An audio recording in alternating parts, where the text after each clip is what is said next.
We're live. Welcome, welcome, welcome. Come on in, people. Let's do the lineups. So for the Dodgers, you got Mookie Betts in right field batting first. Second, you got the first baseman Freddie Freeman batting second, and batting third for the Los Dodgers. We have the shortstop Trey Turner. Betting fourth is a catcher, Will Smith, not from Philadelphia. Betting fifth is Max Muncy, the third baseman. Betting sixth is DH Justin Turner. Betting seventh is Bellinger, center fielder Cody Ballinger. Betting eighth is Chris Taylor, the left fielder. And betting ninth is the second baseman, Gavin Lux. So that's the Dodgers lineup for today, and we have a good one on tap. Mother's Day. Happy Mother's Day to all the moms, as I just saw a very disturbing picture of Mookie's mom, thanks to ESPN. Go check that out. That was a weird one. My God, let's see. The Yankees and the Dodgers. So you got the Yankees, Dodgers, Brewers, Mets, Rays, and Padres. Your boy Padres, man. They up there. They got 18 wins. No bandwagons. What's up, people? What's up, RJ? What's up, bro? Thank you for tuning in. My money's on the Dodgers tonight. The first pitch is a ball inside at 90 miles an hour. So I think Mookie Betts will hit a leadoff home run here with the pink bats. I love pink bats. Thoughts on that? Yeah, Mookie has been very hot this series. Obviously, five RBIs last night. Certainly needed. Obviously, he's kind of having a slow start. Didn't have the best of season last year, so it's unfortunate if you're a guy like Betts kind of having a slow start this year. So I make every at bat matter. Take every pitch that will matter, every hit, every walk, and I would go with it. But yeah, I do like the pink bats though; they look pretty cool, and I think MLB should really allow players to use their own bats. I think that would really help advertise the game. I know like they can get fined for using certain bats or. Yeah, I know the cleats are a big thing. Yeah, I know like Pete Alonso a couple of years ago had like not that for 9/11 they were gonna use like special cleats that he made, and they were like, no, you can't use it, and I'm like, so stupid. Yeah. What are you gonna do?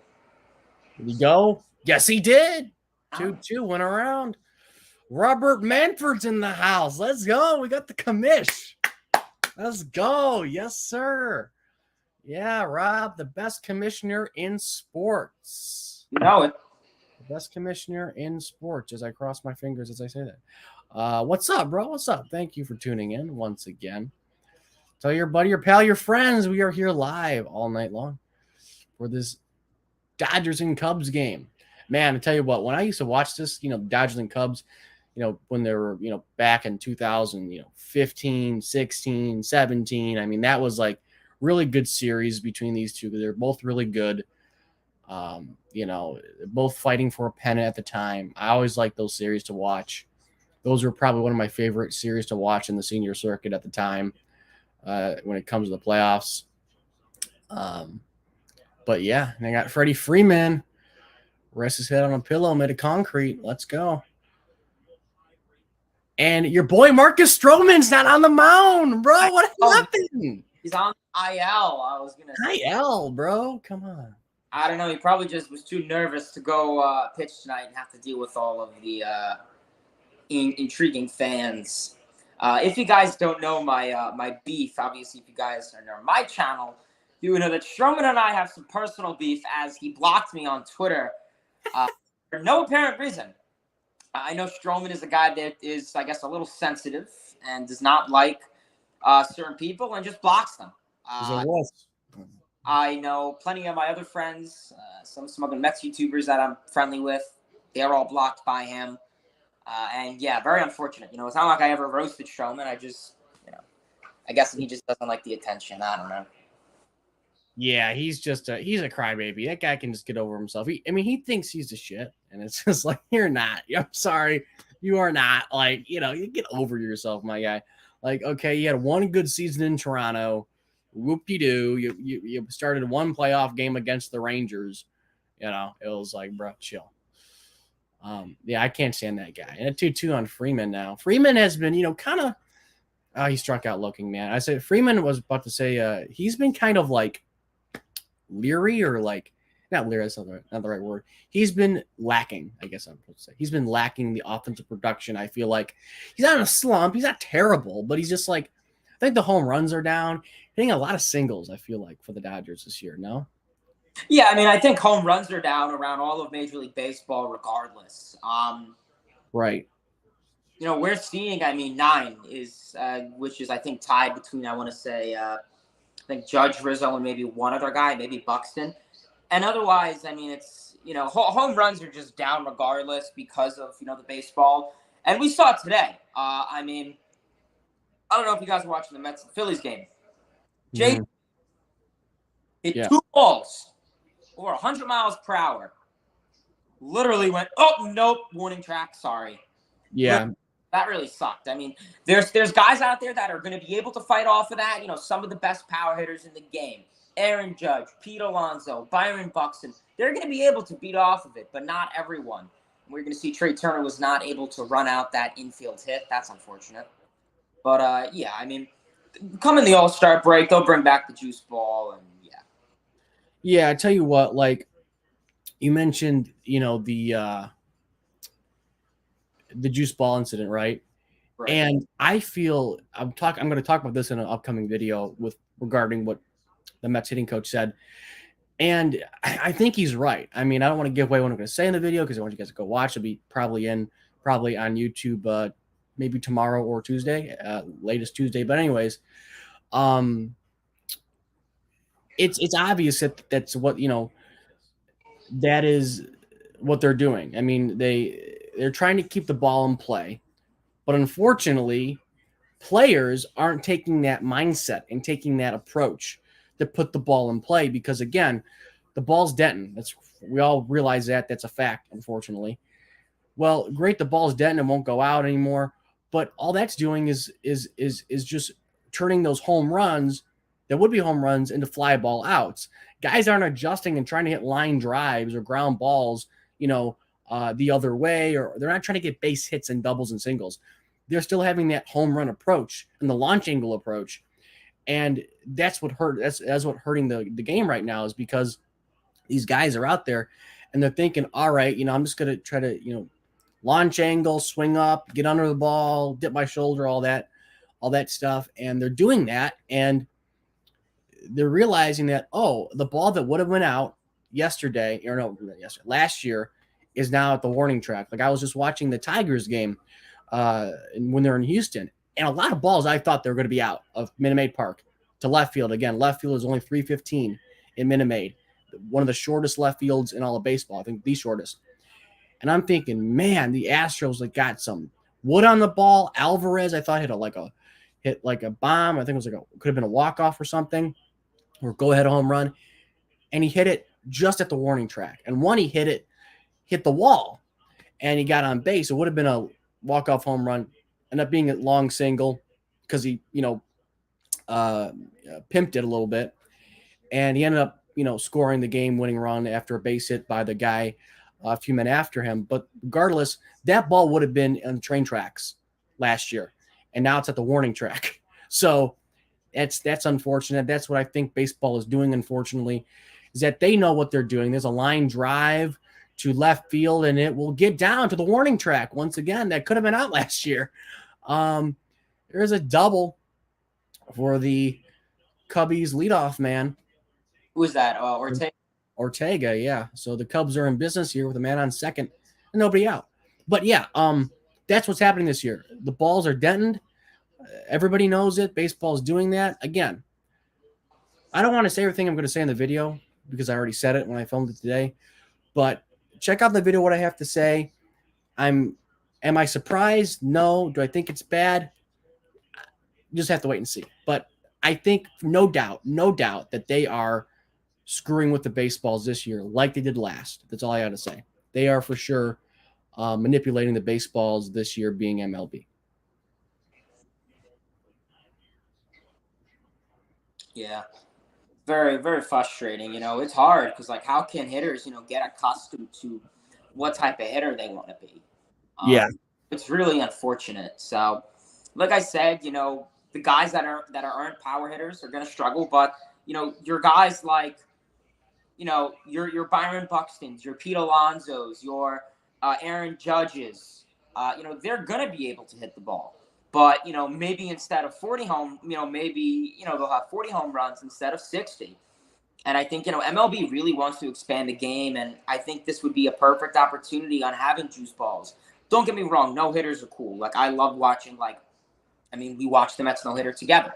I love no hitters, and I think it's awesome. But I think fans want to see home runs and grand slams and more balls, more souvenirs for the fans, and I think that's what they need. And Suzuki will strike out there on 3 pitches, not a clean bat for him. Yeah. By the way, wanted to get this little notification. Super chats are on, so. Oh, they are. They are. I just throw it out there, just so guys, people are aware. I figured it out today. I'm monetized. Been monetized for a while. Super chats are on. Figured it out. So, want you, great. If not, I'm just happy you guys are in here. But I'd be curious to see what happens because I don't really know what happens. Like I don't know if it works through StreamYard or not. I don't really know. But you guys are out there. Appreciate it. We'll be here all night. Anyways. But yeah, this is what Logan says. He says, "Hey guys, I left GM. Mets are winning. Good day for Alonso. What are your thoughts on him? Also, when is DeGrom set to return?" Well, obviously, Pete Alonso is having a crazy beginning to this 2022 season. I underestimated him. I will say it. I am a victim. I was a naysayer. I thought he was a one-hit wonder. I really did. But he's doing really great things, and yeah. So Alonso is doing great things, and that's good for the Mets because if you think about it, if he wasn't doing what he's doing, they might have to look for another first baseman because they need a power bat, and he's their power bat because Robbie Cano, he's gone now, so he wasn't there going to be their power bat, even regardless probably. Yeah, they have Marte, but Alonso's being that power bat, and that's a good thing for the Mets. And your thoughts on him and DeGrom? You probably have a lot of info on DeGrom, no?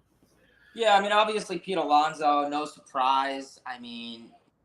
He's just really, and he literally could have freaking hit a home run just there on the warning track for Alonso. Arguably almost his third home run of the day just there, but that's all right.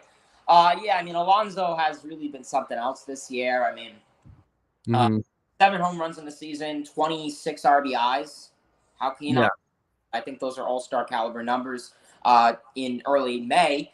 I think the big thing for Alonso is going the other way. He's been hitting a lot of contact to the right-hand side, which has been huge, phenomenal. I really like what I'm seeing for Alonso. I have him making an all-star team this year. I think Silver Slugger at the end of the year. Alonso's looking phenomenal. DeGrom still kind of questionable. We'll have to see what goes on with him. I know that he's set to do light activities, but he's not, available to throw off a slope yet. So we'll see how things go with DeGrom. But I appreciate the question, Logan. Yeah. So we got, when it comes to the game here, Ortega got pushed over to third. So we got 2 outs now for the Cubbies with Ortega on third base, 90 feet away for Wilson Contreras. One of the only few good hitters on this Cubs lineup, considering they were off to a good start in the early of the season. They've kind of faltered, came back down to earth, many would say. And Buehler, is working here with only about 10 pitches here in the first inning. Hopefully he can get Contreras out here and get through the first unscathed, as they say, as he is batting .253, being Contreras. And the first pitch to him is a strike. Ooh, that was I'll tell you what, these camera angles aren't the best. These camera angles can be deceiving. So like if the camera's like dead on like this, fine. But if it's a little bit to like the angle or that way, as a viewer, you can't tell. And even like Pitch Track says it was outside. So maybe it was outside. These umpires, man. Ooh, there's a swing and a miss at a slider down and away at 85 miles an hour out of the right hand of Walker Buehler. Well, Walker Buehler, man, one of my favorite pitchers to watch. I think he is Oral Hershiser reincarnated. I think he's going to be the top 5 pitchers in the next year or so in the league.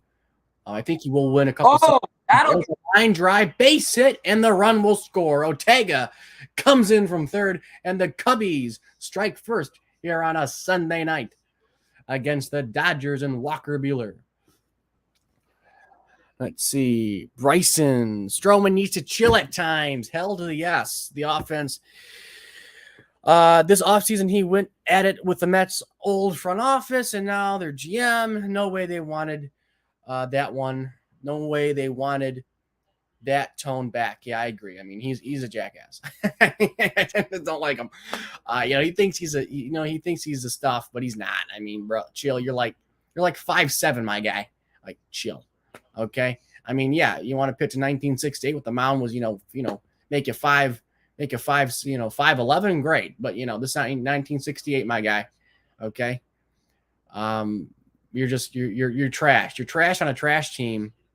You signed with a team. I mean, like, honestly, like, why would you go to the Cubs? Like, if you think you're that good, don't you think like you would want to go to like a contending team like the Yankees or back to the Mets or like to the Blue Jays again? Or like, why the Cubs? Because the Cubs are a team that, as you know, they won their championship. They kind of had their run there. David Ross is, wow, he swore. David Ross is doing okay there, but everybody's gone. Baez, Bryant, Rizzo's, all departed now. Contreras is there, yeah, but the core who won, the core 3, or the core 4 there, if you want to include, Arrieta, are all gone now. Who won that championship, and who the hell wants to go to Chicago? I mean, like, to play there. I mean,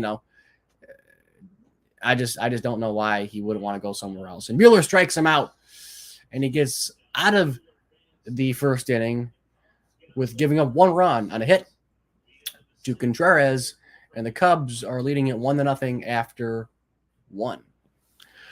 So yeah, I don't think you need him back at all. Cubs fan, go Cubs! Yes. You know what? Although trust me, I'm a Cubs.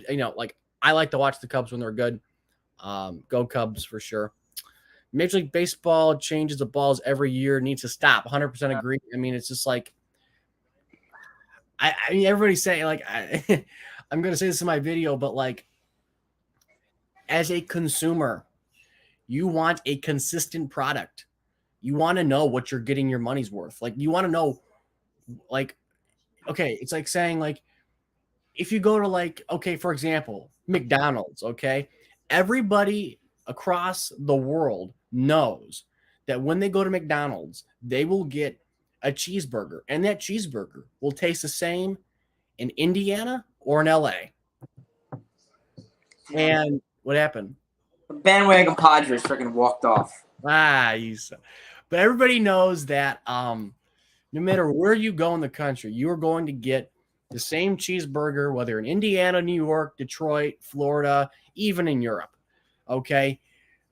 That's called consistency. And that's what you want as a consumer. You want to know that, like, okay, every night, if offense has been dominating throughout the season, whether it's Sunday night or Monday night, it shouldn't matter. And that shouldn't affect, like, oh my God, I'm going to go on Sunday. That means offense is going to go down or it's going to go up because baseball's wanting it that way. That shouldn't happen. It should stay consistent. That's all I got to say on that. But that's my thought. Hey, Christian. Hey. Hey, Hayden. Hey. Let's see. Do Cubs fans still miss Chris Bryant? I don't know. I'm not a Cubs fan. Do you? Chris Bryant? I don't know. I mean, do they? You know any restaurants in Chicago that are any good? Yes. Do you know of any? Hey, I bet. Like, honestly, here's a serious question. For the one Cubs fan who's in here, swear to God, not kidding you guys, if anybody's been to Chicago and knows of good restaurants, leave them in the chat because we're going soon. So me and Hayden are going to Chicago.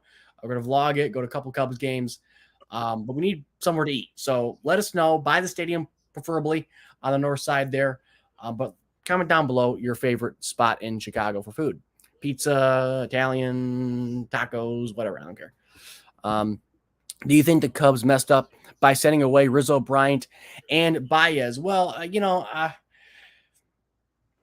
I think it was weird. Okay.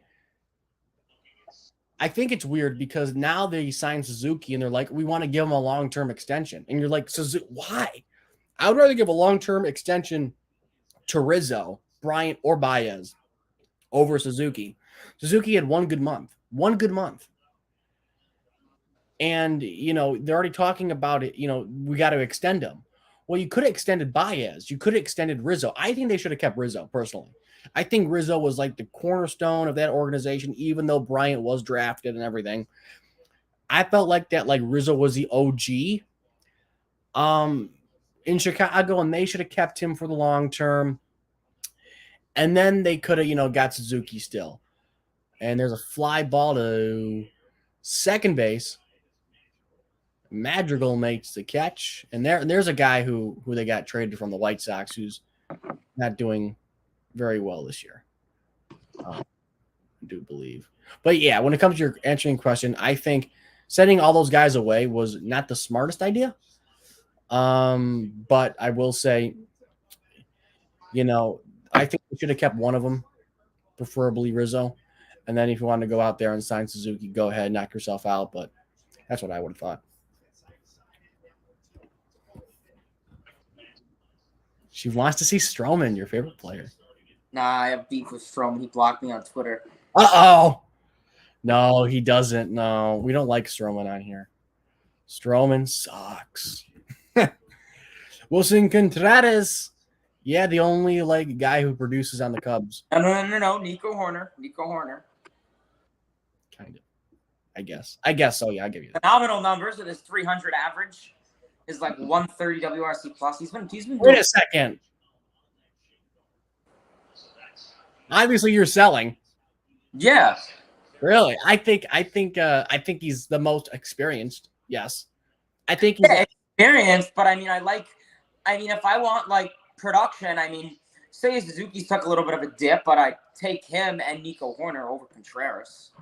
Yeah, I would. I'd like to see hold on. I'm gonna go to my thing. I just want to see you're live, 9 watching. I just don't know what happens if someone does send something in. I don't know if it shows up on the side here. Yeah, it should. It should. Okay, I just want to make sure if it's because we're through StreamYard. I don't know. But yeah, Stroman. Yeah, Stroman blocked him. Stroman's a baby. Go. Go fall off a cliff. Honestly, go away. We don't like you. Strom. What's funny? When we go to Chicago, we go. I'm booing the hell out of him. We're booing him. Dude, if we have booing in the 8th inning, we'll do it.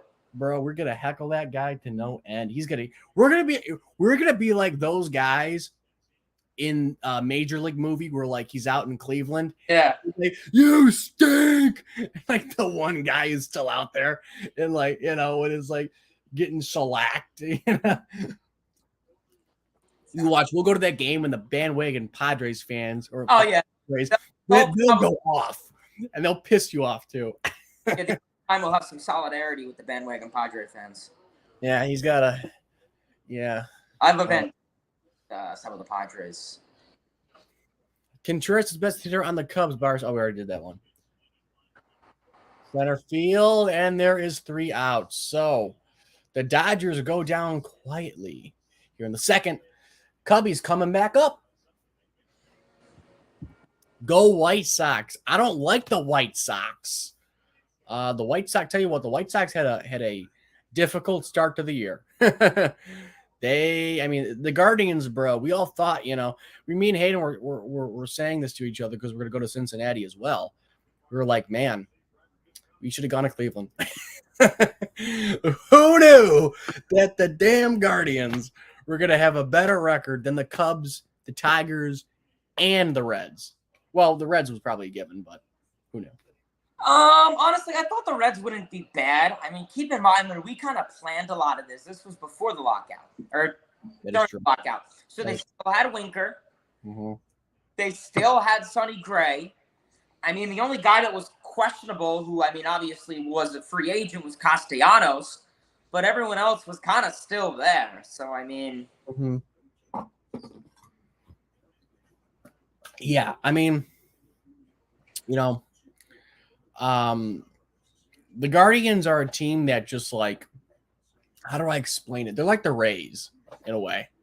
They're always kind of in it, even though they haven't won with Mets win. What's his name? Francona. They haven't won with Francona. They're always still like in it, and that's a team that like really pisses me off. Like that team, I don't like. They always find their way in somehow. They're all like they are when they were the Indians and the Guardians, they are like the biggest pests to the Tigers. Like they are the Tigers' Achilles heel. Them and the Royals always like put up a good fight against the Tigers. And honestly, I feel like the Tigers do better against the Royals than the Guardians / Indians. But I give them credit, man. They always find a way to stay competitive in that Central Division. Granted, it's the weakest division in baseball, but you know they're in it. I mean, the White Sox, weren't a team to mess with last year, and they're doing it again this year. When it comes to the Guardians, they're staying competitive. They're, keeping their fans interested. And it's not the Indians of old, back in the 70s and the 80s where they were just god awful. I mean, these are the Guardians that are very very competitive organization and have built a culture there that has sustained them basically up and through the 90s until now. So they're a good group of good organization, run very, very well. What's up, guys? What's up, Ruben? What's up, brother? First team to 20 wins, by the way. Are they? Yeah, they won today with the help of. Even the Brewers. So the Brewers weren't it. No, they lost. Oh, okay. Pete Alonso, J.D. Davis, Chris Bassett, Drew Smith, Seth Lugo. Good stuff today, boys. Good stuff today. Now sucked. Yeah, their ass kicked again. Tigers. Yeah, and this is a guy who said Casey Mize is going to be like an MVP. No. Torkelson's going to be like the next, like, Miguel Cabrera. No. None of that has happened. Oh, yeah, and thoughts on the Mother's Day hats. I'm not digging the gray. I'm really not. I'd rather have them have pink hats than, like, gray hats and, like, a pink logo. I'm not digging the pink or the gray. I do not like that color combination. Comment down below your thoughts on that Mother's Day attire. Would you like the bats, though? The bats are good. There's a lot of good food options in Chicago. Hayden, where are you at? I recommend is a Super Dog Dive in Chicago. Super Dog Dive. All right, Scott. I will take that recommendation. We need places to go. I'm going to write this down. Super Dog Dive. All right. Yes, sir. Super Dog Dive. Hopefully it's like legit. Super Dog Dive. Yes, sir. Let's see. Super Dog Dive. This video is sponsored by Propel. Are you serious? Jesus Christ, that's hysterical. I love Propel. Propel's a shit. What's up? You screaming. There's a lot of good food options. Okay. What is it, like a hot dog place, I guess? Super Dog. Oh, Drive. Super Dog Drive. Oh. Super Dog Drive. Google that. Super Dog Drive, Chicago. Yeah, it's a hot dog place.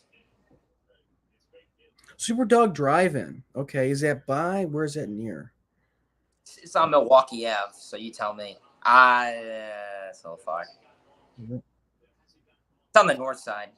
It is, but is it by the stadium? Where's the stadium at, bro? Where the hell is the stadium, bro? Where is it? The Cubs Stadium in the hood, in the neighborhood.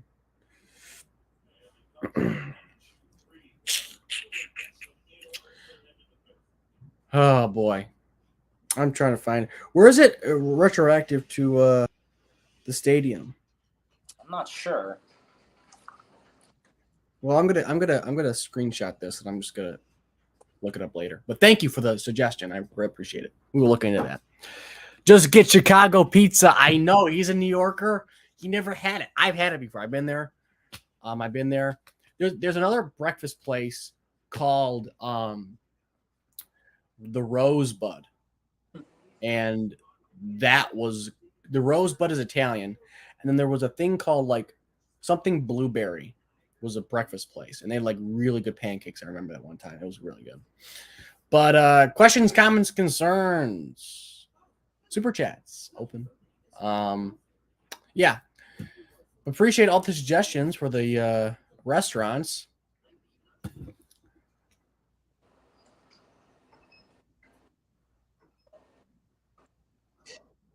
We are going to the third inning here. But yeah, obviously, Mets are the first team to get to 20 wins on the season. The Brewers are one game behind them. I believe they lost today, so they are at 19. Yankees are also at 19. Angels are at 19, as well as the San Diego Padres.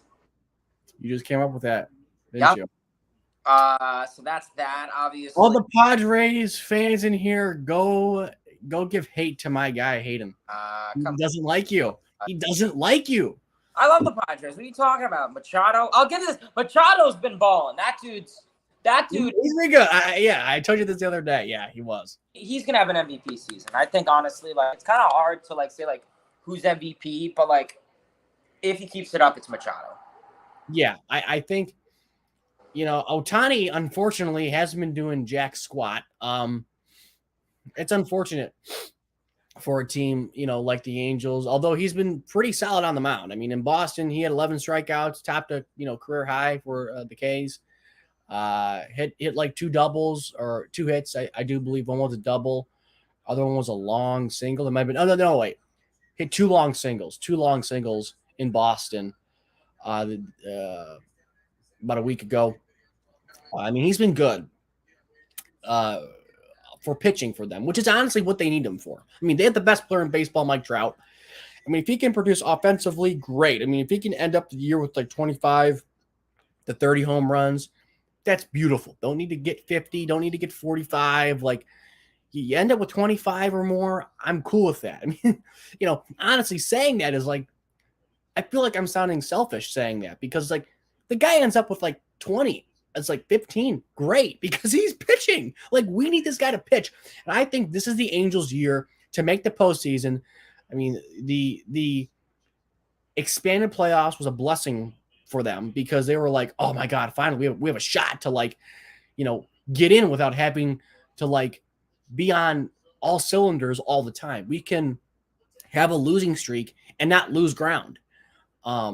When it comes to nabbing a playoff spot. And Bellinger has been heating it up a little bit. You got to base it right up the middle. Bellinger, a guy who is going to be my comeback player of the year, along with Jeff McNeil. But he's another guy. He was like my number 2 comeback player of the year. He's looking good so far. He had a couple home runs. I think Bellinger has to realize that he does not need to be the guy for the Dodgers. The Dodgers have a stacked lineup. You know what? If I was Bellinger, I'd say, you know what?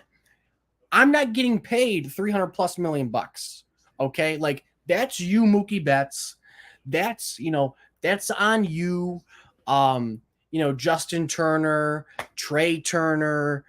That's on you guys. You are the guys who are getting paid the big bucks. Now, Freddie Freeman is on there as well. So if I'm Bellinger, I would take the mindset of, you know what? Ain't no pressure on me. I'm hitting 7. This is not 2017.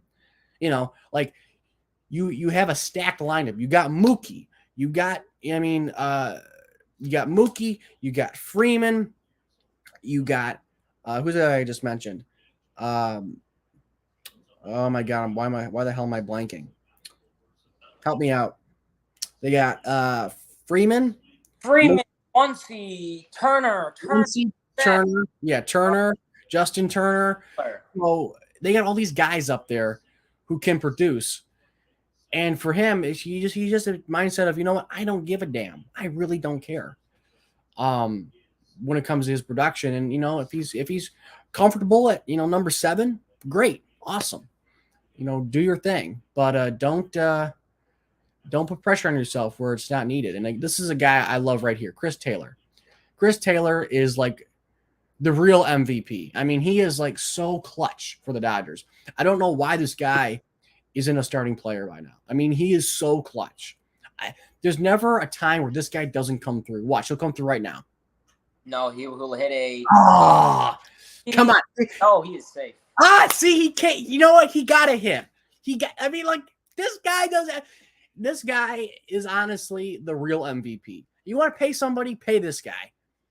Pay this guy the amount of money he deserves. Pay him, you know, 50 plus million. Pay him, you know, $90 million. Like, you sign him to a 4-year deal. This guy is good. They got him from Seattle, no? And I mean, what's nice about Chris Taylor is the versatility. I mean, you know, you could throw him at really any outfield position. I mean, maybe he could play some second base, some third base.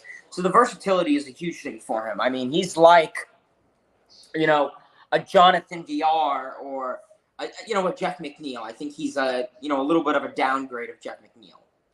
Yeah, I mean, he's a Swiss Army knife for them.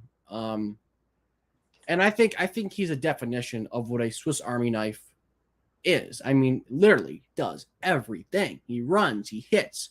It's for power. He's clutch. He plays every position essentially. Wow, the Dodgers showing off some speed here down the line. Lux beat out an infield hit.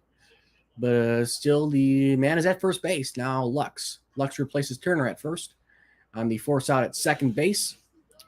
And there's 2 away. But yeah, let's see what Scott has to say. Wrigley Field is a nice stadium, but needs some fixing. It's starting to fall apart. You know what? I don't know when last time you were there, Scott, but when I was there, they updated it. This was the updated version. I don't know how long ago you were there, but when I was there, granted, the concourse is still narrow, but I mean, they have restaurants. They have the big scoreboard. They extended the seats down the lines. It's a really nice ballpark. I mean, it feels like a ballpark. You know, it's in a neighborhood, which is kind of really nice because all these stadiums now it's on the big city and everything, and it just feels like it is a friendly confines. It's, you know, really homey. You feel comfortable there.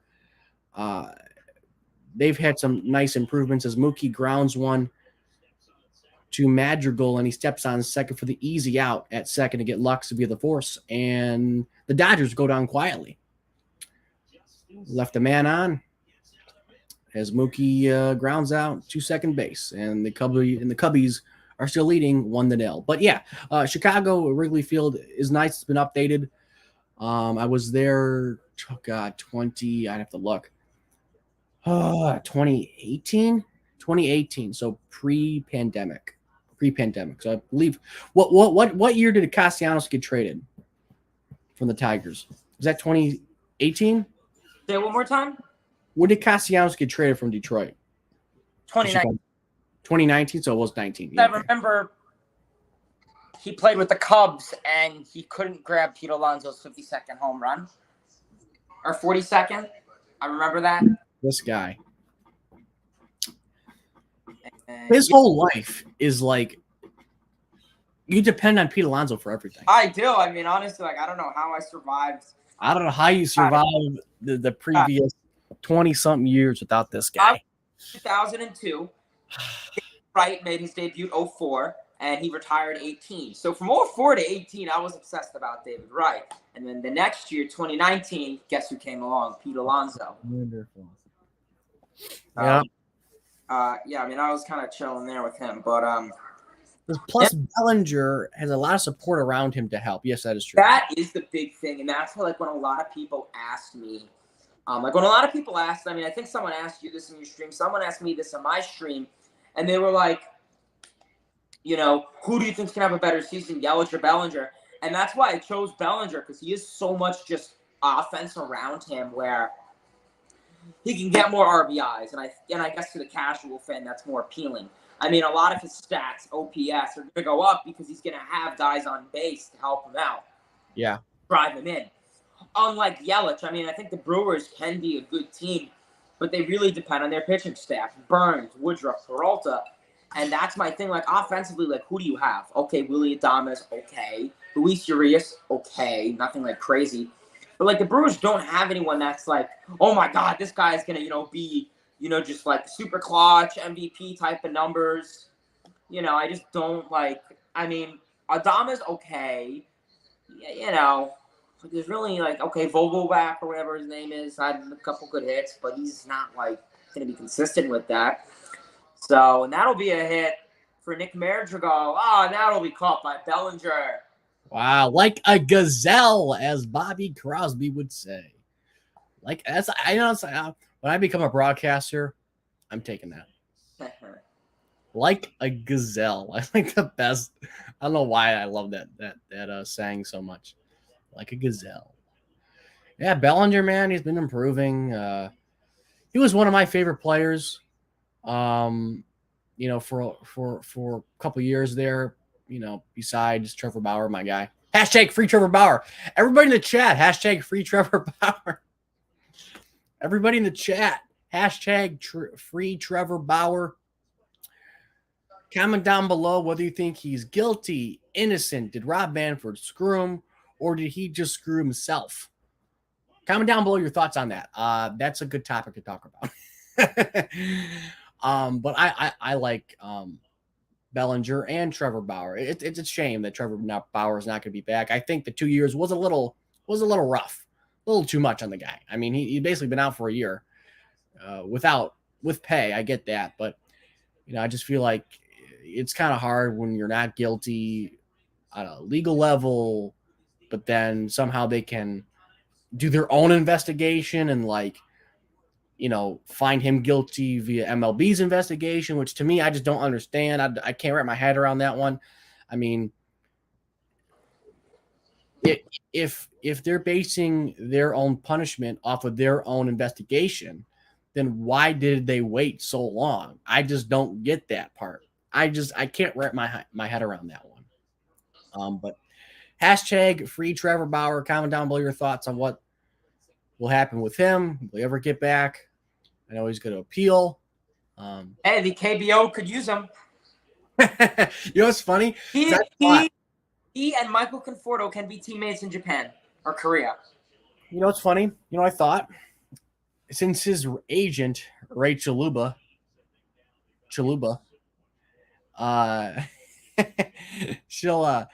since she got that great contract for Yasiel Puig down in whatever Mexico, maybe he'll pitch down in Mexico. I can see him doing that. Like, you watch his vlogs go international. Hashtag Bowers in Mexico.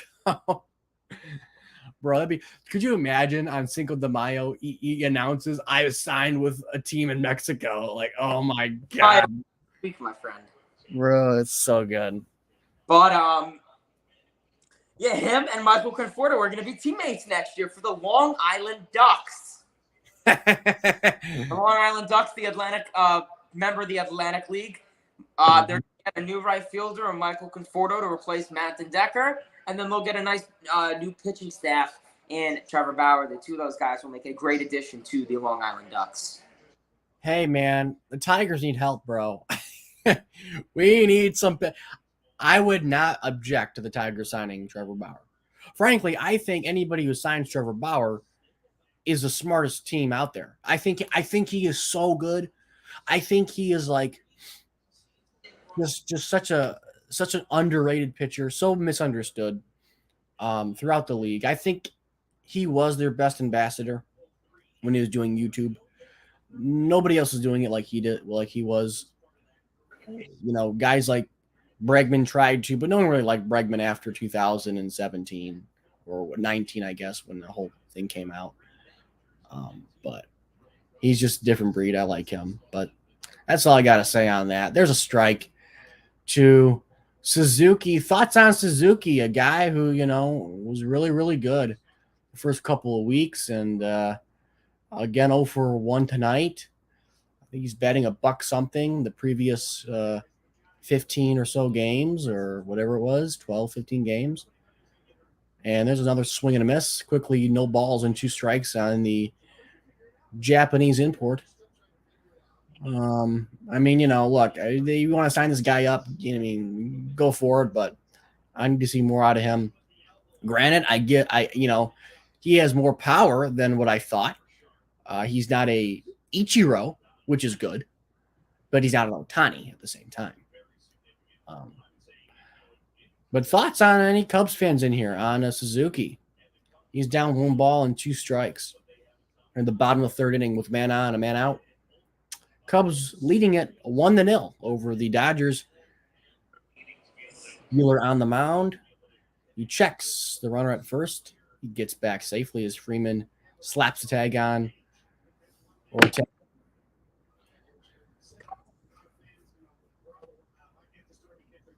I mean, I will say one thing that seems a bit different with Suzuki is the plate discipline. I mean, while in Japan, I get it. The Nippon League and Major League Baseball are, completely 2 different leagues. I think the Major Leagues, MLB, is at a much harder pace than like a Nippon League or something like that.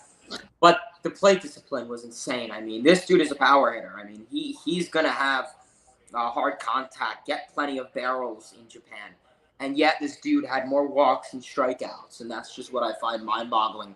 We haven't seen much of that while in Chicago, but, there's plenty of time for him. And as we can see, he will strike out there on the 2-2 count.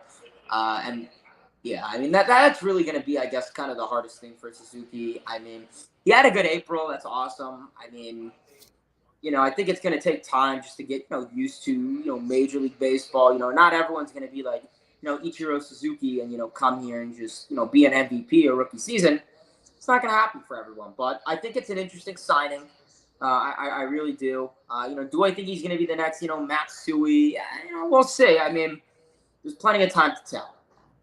But, when people say, oh, is he a rookie? Because, he's not a prospect and he's never played in the major league. He played in a major league before. Think about it how you want. In my eyes, he's a rookie.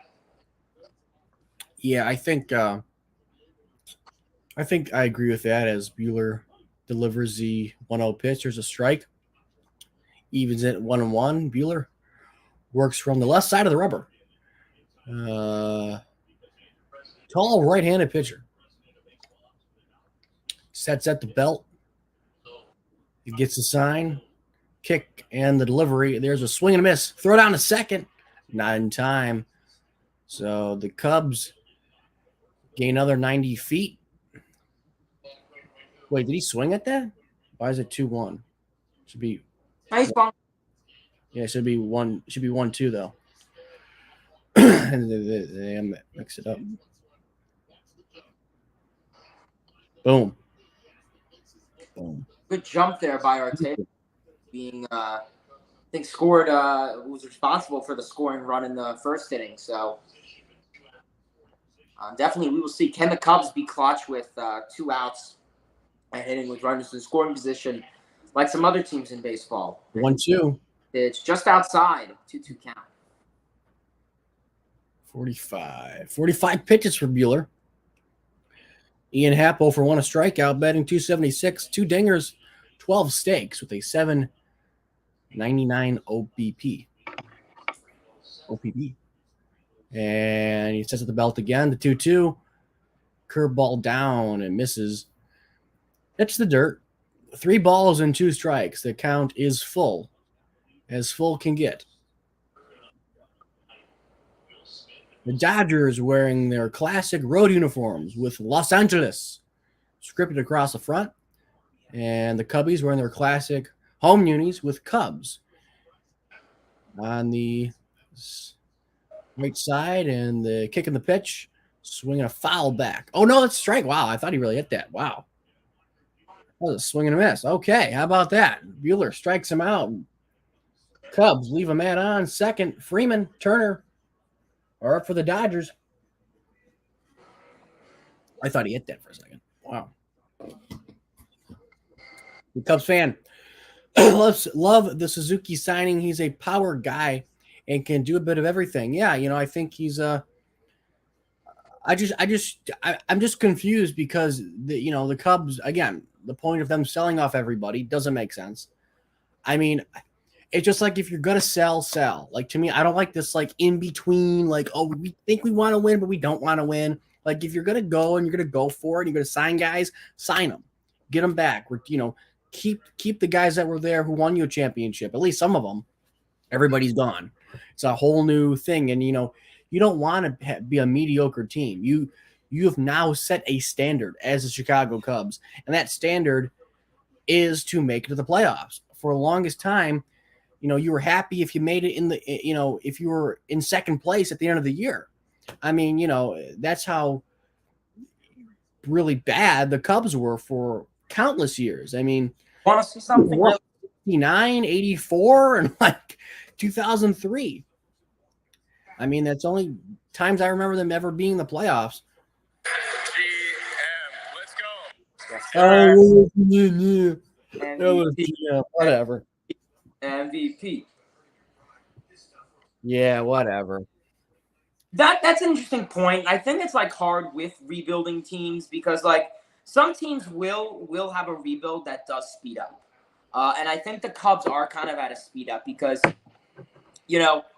with some guys like Nick Madrigal, Ian Happ, Nico Horner, they are guys that could do stuff. I mean, I think the VR signing is very sneaky in some ways. He was really good with the Mets last year.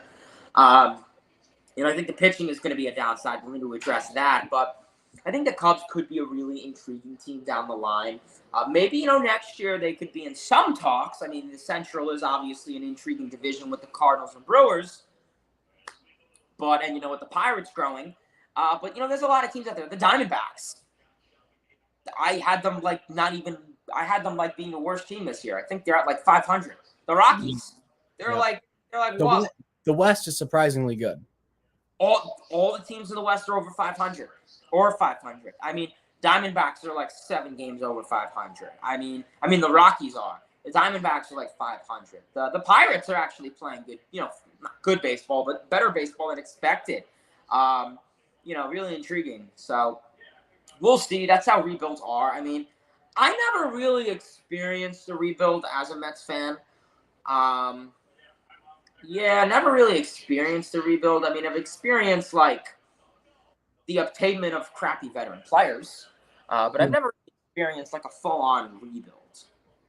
So I couldn't tell you what it's like, but it's obviously unfortunate that teams make the decision that they feel they're not ready to compete, like the Nationals. It's unfortunate that teams take the route, and Freeman's going to hit that one deep. Going back to the warning track, that'll be on the warning track, and that'll be caught. Ooh, wow. Right on the ivy.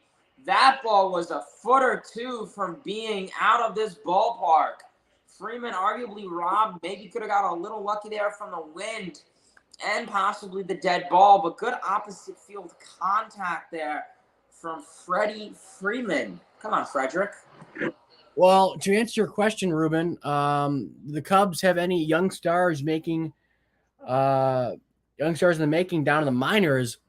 They can compete with another big bat or two. I tell you what, I did hear that they promoted Nelson Velasquez. He went from AA to AAA.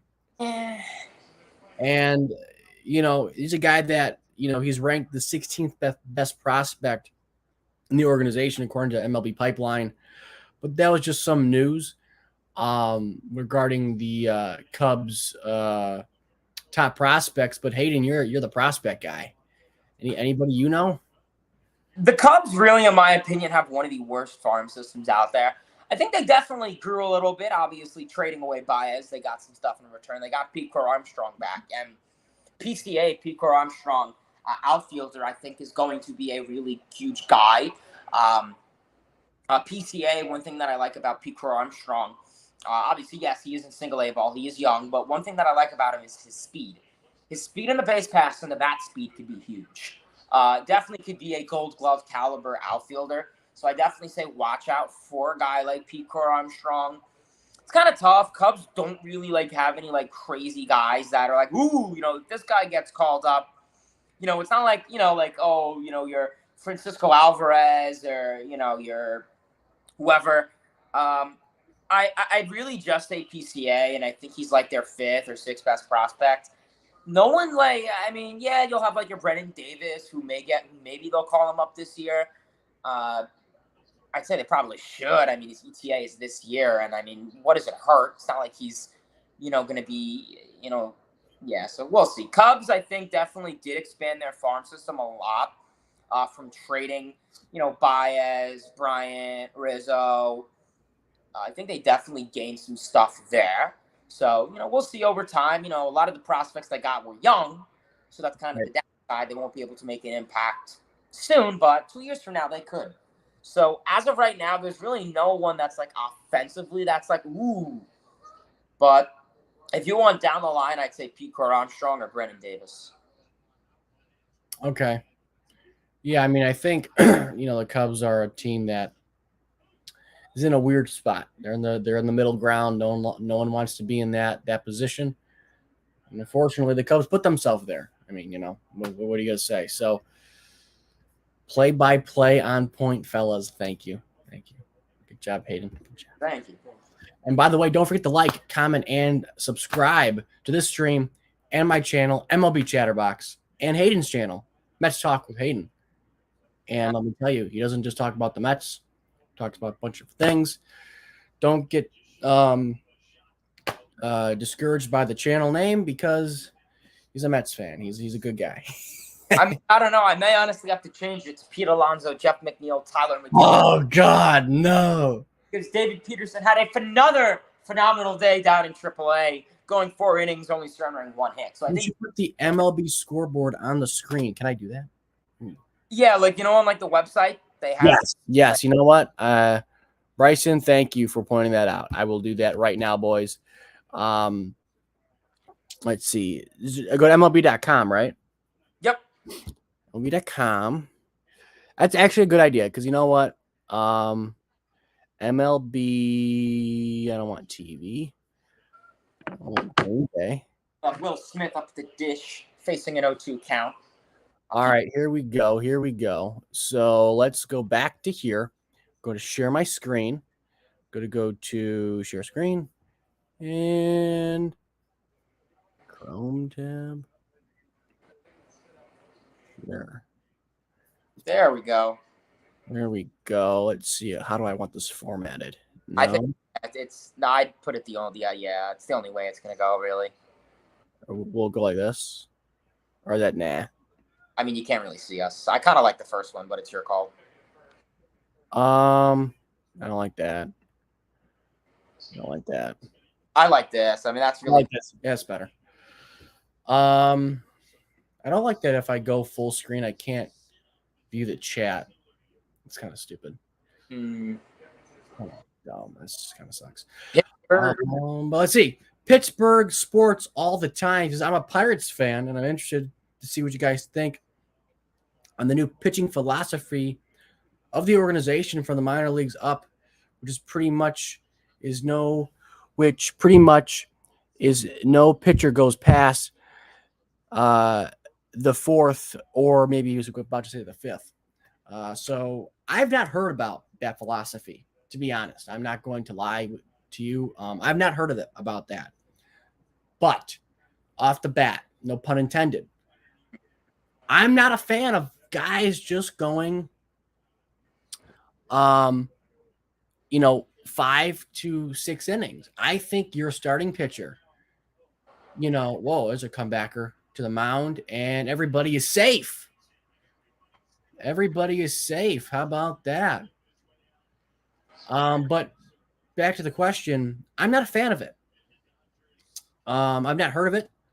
I've not heard of that philosophy being preached in the Pirates organization, but obviously I can kind of guess why they're doing it. They don't want their pitchers to get hurt down in the minors. So I guess if that's the intent, then go for it. But again, that means once they're in the major leagues, and let's say they're pitching in a big spot. Let's say a Pirates rookie comes up one year who's a starting pitcher, and he has to pitch a do or die situation for the Pirates, and there maybe could be nabbing the wild card spot in the regular season with a win or a loss. Like, who knows? And he's only, prepared and accustomed to going 4 innings. That's, I don't like that. I think it's the wrong philosophy. I think you can do that in single A and double A, but I think once you get to triple A, I think you should at least go like 6-7 innings. You should at least be able to go 6-7 innings. That's my opinion. Because I'm old school in that sense. You're a starting pitcher for a reason, and that's why those guys make all the money. I mean, that's why you pay a guy like Justin Verlander $30 million a year. That's why you pay a guy like Max Scherzer. You pay a guy like Kershaw. I could get, Joe Schmo out of the bullpen to go 3 innings or 4 innings, and give me a quality start. If I'm paying my big boys and my, hopefully soon to be big boys and the top prospects in the minor leagues, if I'm expecting a guy like Casey Mize, for example, to be our number one, well, our number one, in my opinion, no matter who he is, no matter how much or how little experience he has in the major leagues, he has to go past 6 innings. Do you agree with that, Hayden? Yeah, I mean, when it comes to effects and all, I think the biggest thing you want to do is focus on the innings pitched, and that'll be a ball that'll get away from Contreras to advance the runner to third. But back to the question, I think I don't know what he's doing, but I don't know, he's just chilling. When you're in the minor leagues, I think the pitch count is something huge. For example, Tyler McGill is one guy I focus on with the pitch count. He only threw 73 innings max a year pitches in the minor leagues. He got called up last year. He had a phenomenal first couple of months, and he got to September where he exceeded that 73 pitch count, and he struggled. This year, I don't think that's a concern for McGill, but point is, prospects and young guys that are making their, first season, their first couple seasons, the pitch count's going to be huge for them, and I just feel limiting their pitch count. I mean, are they going to be willing to be like the Brewers and kind of start their, rookie prospect pitchers in a bullpen role? Mm-hmm. Get their innings pitched up there and then put them in the rotation, kind of like what the Brewers did with Brandon Woodruff and Corbin Burns. Okay, that could be a possibility. I think that can be something for like the Pirates to do. I haven't really heard much about the philosophy for them. I mean, I think it could be interesting. I mean, I don't know what the Pirates plan. I don't really know what guys specifically they're going to do it with. But that could be something. It's just, once they hit the major league level or once they're in AAA or whatever, you may have to change that philosophy up a little bit because they can't have that same level at the major league. And I mean, if you're going to have, an all lights out bullpen, then yeah, maybe that won't be an issue. But, you're not going to have a bullpen, consisting of Josh Hader, Liam Hendricks, Drew Smith. You're not going to have, 7 guys in the bullpen that are going to be all-star caliber pitchers. It's just not going to happen. So, and when we did see that happen, the very rare times we've had in our history being baseball, the Yankees, like a couple years ago, they were like their bullpen was lethal, but their starting rotation sucked, and you just can't rely on the bullpen to get to get 9 outs. You can't rely on the bullpen to get 9 or 12 outs. You just can't. I think that's a very bad philosophy. I don't think it works. I think the bullpenning, when you want to go like bullpenning, like the Rays type of scenario, I think having a guy start an inning or things of that nature, to play the bullpen game, I think that's fine. Maybe later in the season when, when your guys are tired, and maybe you're probably, wrapped up the division or a wild card spot, and you're going to make the playoffs, and you're like, all right, we're going to bullpen it from here on out. We're going to bullpen it, every other day, and that's fine. You want to make your starting pitcher go 4 innings in the game that doesn't matter? Sure, go ahead, be my guest. That's fine, but I just don't think conditioning your guys in the minor leagues to only pitch a minimum of 4 to 5 innings, like Pittsburgh Sports All the Time said. I don't think that's a smart idea because, again, in this game to last, you need longevity. The best players in the game, whether hitting or pitching, the Hall of Famers, what do they all have in common? They might have different stats. They might have different home run totals, different strikeout totals, different walk rates, different, way they hold the bat. They might have won a different amount of championships, but all together, all the Hall of Famers, going back to Ty Cobb, all of them had longevity. They stayed in the league for a minimum, I would assume, of 10 years, and they put up numbers consistently. And I do not think, whether you're a starter or reliever or a position player, I don't think you can possess that longevity that you need to be great in this game by going 5 innings on the mound. You can't call yourself a starting pitcher. An opener, sure, but not a starting pitcher. I believe a starting pitcher, his job is to go minimum 6 innings. I am being very generous with saying 6 innings. There's a fly ball to right field. Suzuki makes the catch, and a runner will tag. The game is tied 1-1. Turner comes in to score on the Turner sac fly, and the game is tied up at 1 here in the 4th. And now the Dodgers have 2 on with 2 outs, runners on the corners against the Cubs lefty. But yeah, that's my opinion on it. I don't think that's a good idea. 5th, yeah, no worries, man. I could read between the lines there. All good, brother. You put MLB. Okay, did that. Thank you for suggesting that. Hope you guys enjoyed this thing actually working. Yeah, I think it is working. Go Cubs. Yes, sir. Go Cubs. Go Cubs. Go Cubs. Hey, Hayden, guess what? When we go to Chicago, when they win, go Cubs. Go. Go Cubs. Go. Hey, Chicago, what do you say? The Cubs are gone. And I was there, and that was actually pretty lit. Not gonna lie, that was pretty fun. I hope they win for that sake.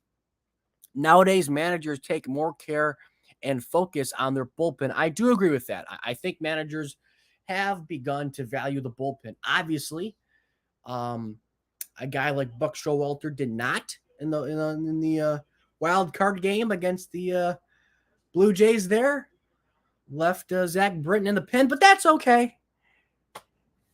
But no, all seriousness, yes, I do believe that managers, are focused more on their bullpen. They see the value in it.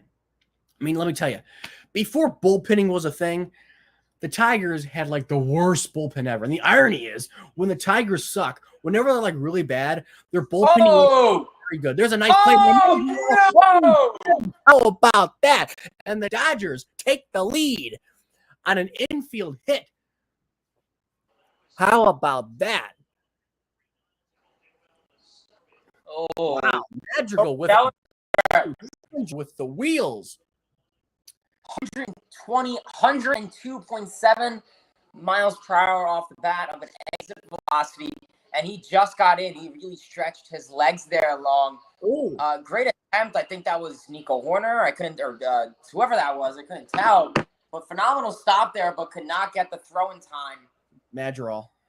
Yeah, Nick Madrigal could not get the throw in time, and that will advance the Dodgers lead 2-1 for Chris Taylor. We'll take that first swing miss, 93 on the outside corner.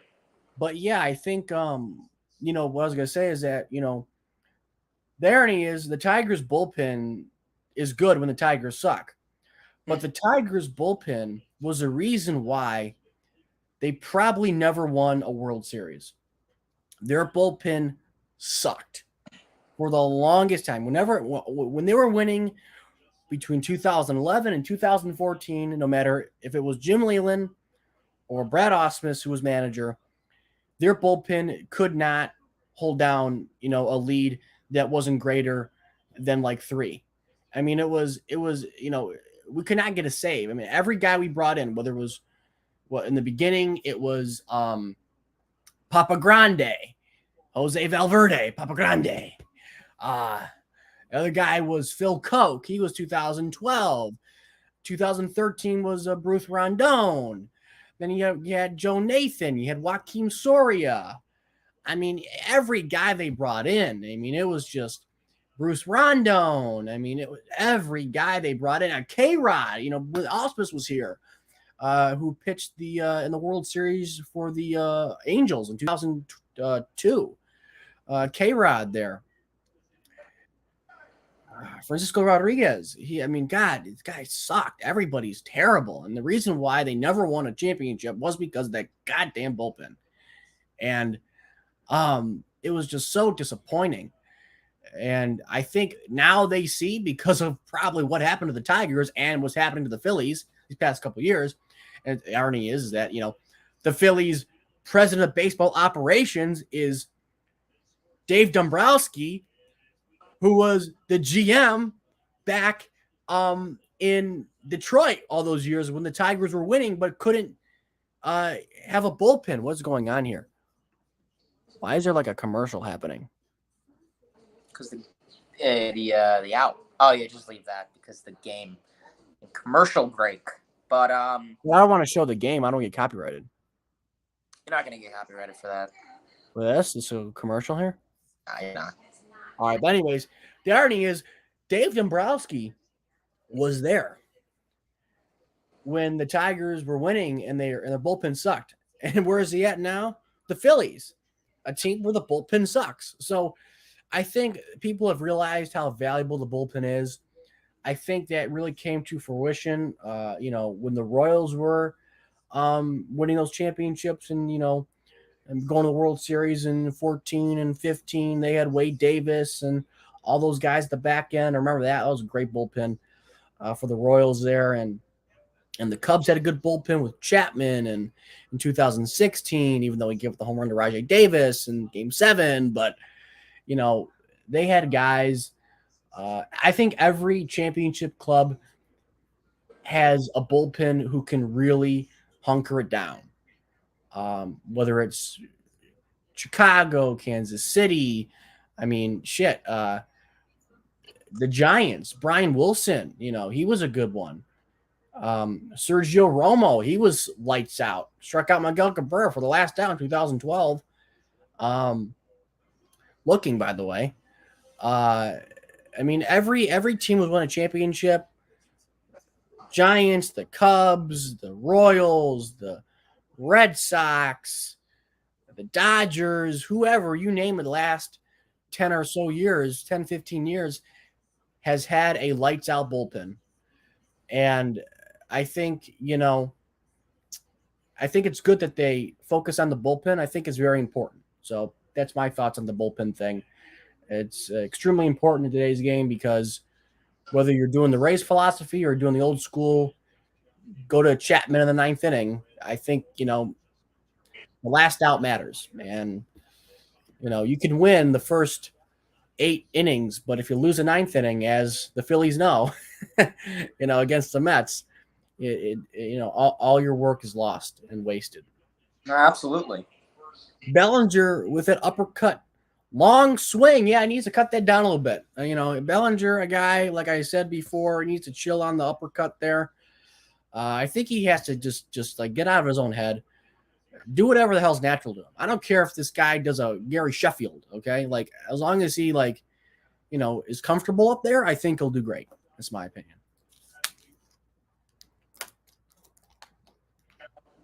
And they lost Justin Turner. And the 1-0 pitch from Buehler is a ball outside to Wilson Contreras. 1 ball, 1 strike here in the bottom of the 4th inning. The Dodgers leading by the score of 2-1 here in Chicago on Sunday night at the friendly confines, Wrigley Field. And there's another ball down and away. 2 balls and 1 strike. Buehler at 50 pitches here in the 4th.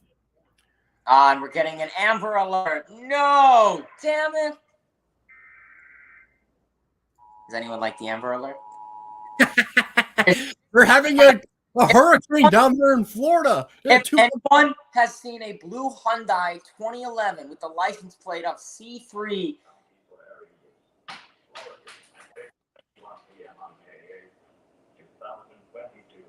is this for a hurricane? Something like Amber Alert. Child abduction emergency. Oh, no. Don't say this on the live. Uh-oh. 3-1. There's a ground ball foul on play. Oh, it's in Orlando. Okay, I'm fine. They're not going to abduct me. Walker Buehler has 100 career MLB starts. I believe this is number 100 for the young man. Career of 42-13. How about that? That's a career record? I don't think that can't be right. Here's a 2-1. There's a swing and a ground ball to second. Lux up with it. Over to first to get Contreras by about a step. There's one down here. Comment down below. Questions, comments, concerns regarding the game, baseball news, anything. Cubs, Tigers, Mets, Phillies, Padres, Dodgers, Rangers, Yankees, Mets, Rockies, even Diamondbacks. Let us know. Let us know down below. They're scary for some reason. And super chats are on. So, throwing it out there.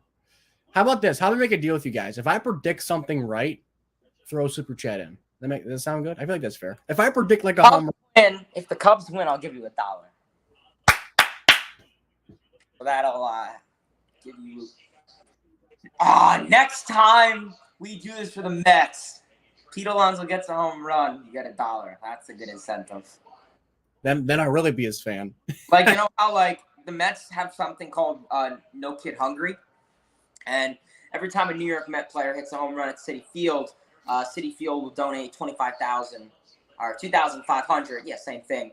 Dollars to No Kid Hungry. So instead of that, it'll be like $1 to MLB Chatterbox. But who knows? Maybe that's why they're doing the dented balls. Maybe these teams are cheap. But yeah, what the hell? Nah, I'm being facetious. Interesting. Good cause though. It's good that Major League Baseball does stuff like this. Ooh.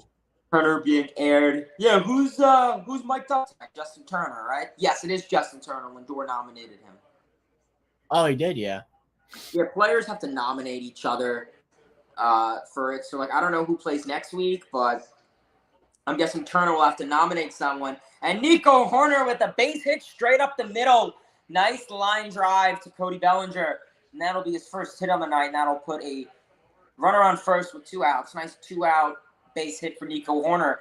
Nico Horner is a really interesting take, in my opinion. I think he can be a similar type of player. I don't want to say to Jeff McNeil, but can really be a fascinating hitter. I mean, I don't think he's anywhere near, your high average type of hitter. But, I mean, I think this could be a dude who could easily finish the season, batting 290, 300. Just really, just simply enough get on base. I mean, I'm not saying he's like a money ball, high average type of guy, but he could be a really sneaky pick to this Cubs future ahead. I mean, he doesn't hit for power. So, I think it's good. He's a table setter. He really is a table setter. And I think, all good baseball teams have table setters, like the Mets. They have multiple. They have Nimmo, Canna, and McNeil.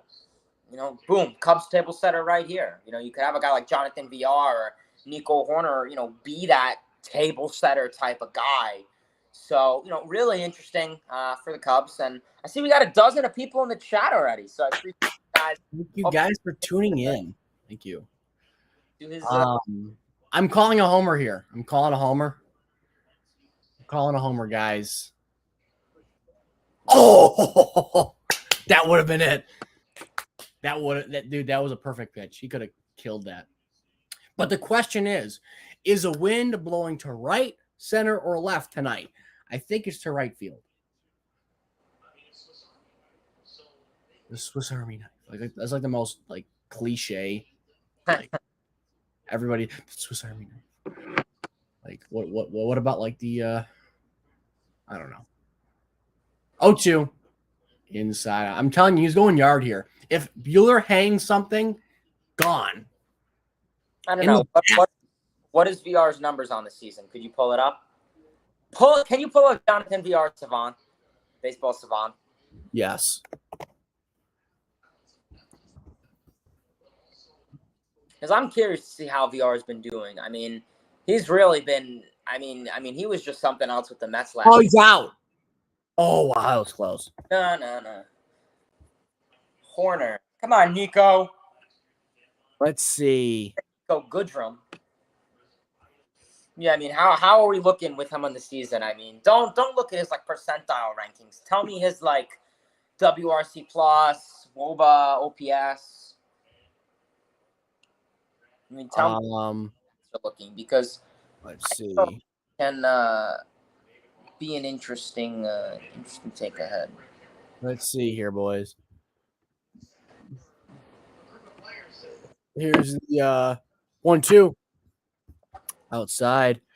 Wow, barrels, everything's down for him. Barrel. Well, I don't care about that because I don't. Well, nah, he is that type of hitter. He's supposed to be. Only has one double. Well, a bunch of singles. Damn, he got no home runs. Wow, maybe I'm off on this call. I mean, I shouldn't call this guy to hit a home run. 2-2. And he will. That would have been sick. Chopper to Turner to Freeman, and that'll be a double play to get out of the inning. Well, there goes that idea.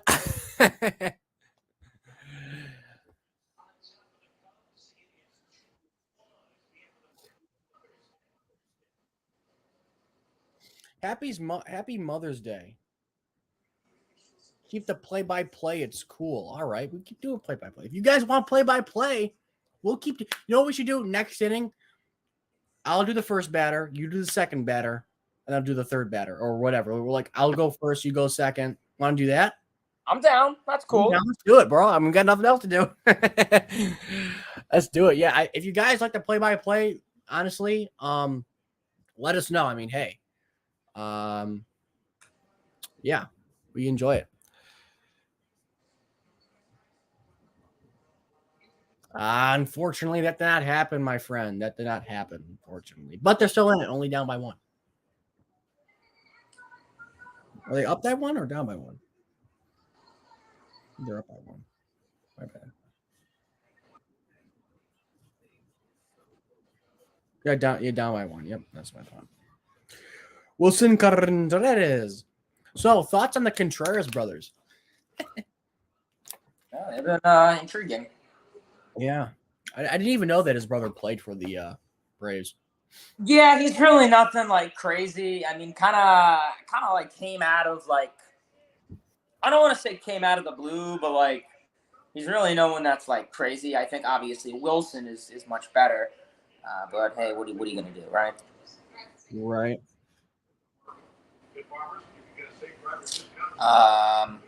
Yeah, I'm fine with the VR rankings if you want to get rid of them or your call, whatever. Yeah, I'm good. I'm good with that. I was just curious to see like how he's been. And back to the something seems to be wrong with his finger. Uh-oh. Well, that's not good. Threw a warm-up pitch that was a little high. Blister. Yeah, those are not good. Wait, why is this happening? I don't want this. Hold on. MLB Chatterbox, add to stream. Doesn't make sense. Oh, okay. I did the wrong thing. My bad. You go to share screen, right? And you go to Dodgers. Yes, that makes sense now. Is this working? Yes, there we go. Yep.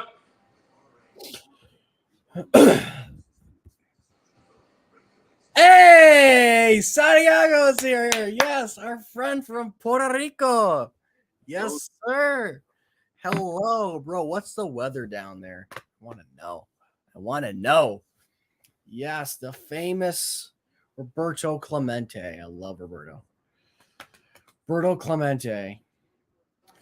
I think baseball is very popular abroad. I mean, obviously a lot of the Latin countries. But I had someone from Germany in my stream last week. Very odd. I never knew baseball. Like, I knew baseball was like popular, like Puerto Rico, Cuba. I get that. But in Europe, there's like, I don't know. I didn't know it was that popular. I mean, yeah. Yeah. Cool. Thanks for tuning in, brother. Appreciate it.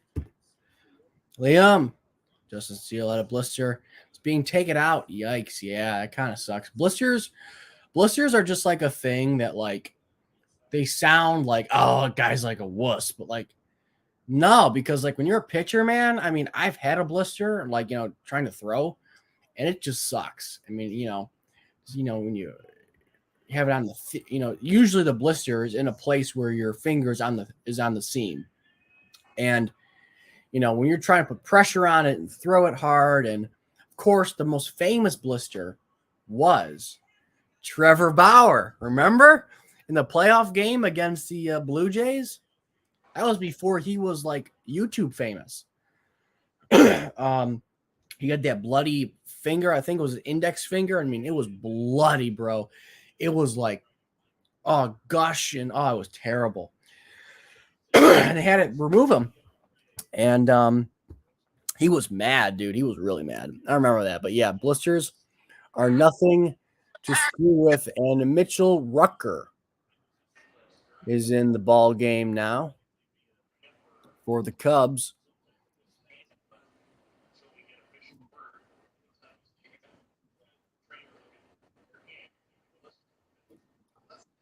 So they're saying could be a blister or a, quote, spasm.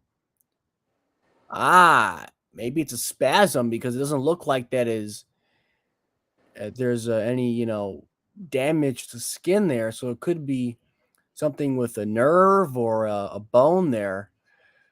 So not good either way for the Cubbies as their starting pitchers out after 4 full.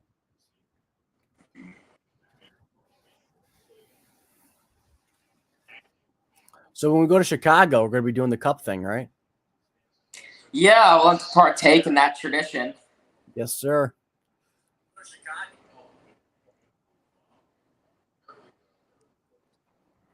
You know who was there? Dodger Films, I believe, was there a couple days ago. Really? Yeah, I think him and Fireball and Andy and all those guys.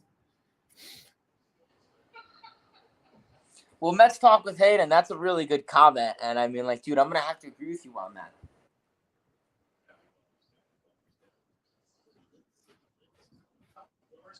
Bruh. Anyways, Tyler McGill is, hold on, wait. Correction.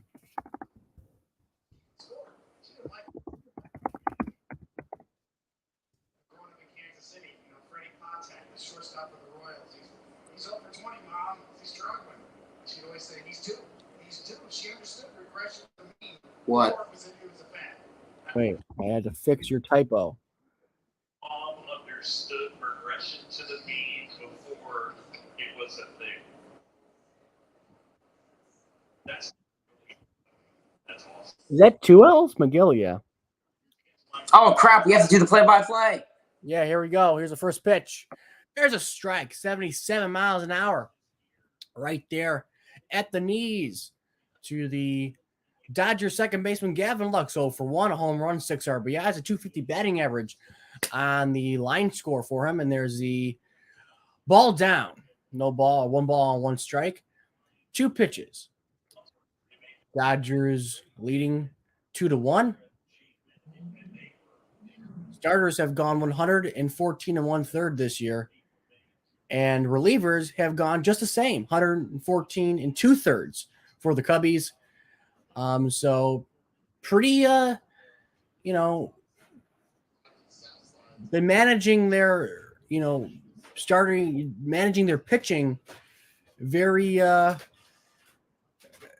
economically this year. I mean, they're not weighing on one side of their pitchers heavier than the other. There's a ground ball to first over, and he's there.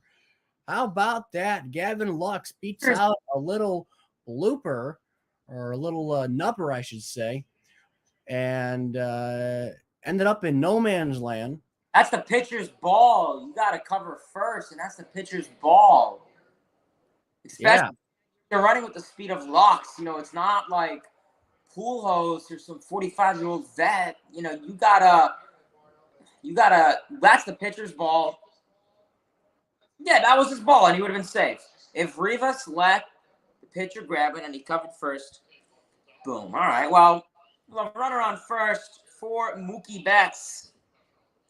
Obviously, Mookie Betts will take the first pitch and whack that one foul, just the edge of the plate. Betts is currently 0-2 on the day and is looking to get in on some of the action. Obviously, Mookie Betts yesterday had a 5 RBI night. Unfortunately, tonight 0-2 with a strikeout has not been super keen to him. Betts having a little bit of a slow season than what was hopeful for, so we'll see. Can he really start to explode? And now would be an appropriate time to do one. And he will hit that one, and that'll be ripped in to left center. That'll be fielded by the center fielder, and that will be another base hit for the Dodgers. Mookie Betts with his first hit on the night. 100-mile-per-hour exit velocity off the bat. That's what you like to see out of Betts. Put the ball in play.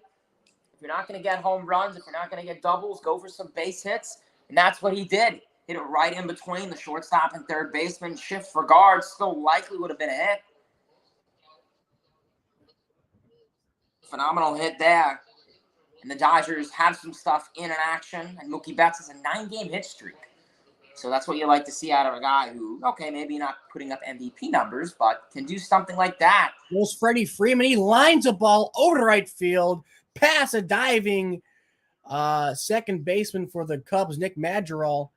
And the Dodgers have him loaded quickly here in the 5th inning with nobody out. So Freddie Freeman jumped on the first pitch he saw and whacked it past a diving Madrigal to get the Dodgers in a great position here with the bases loaded and nobody out.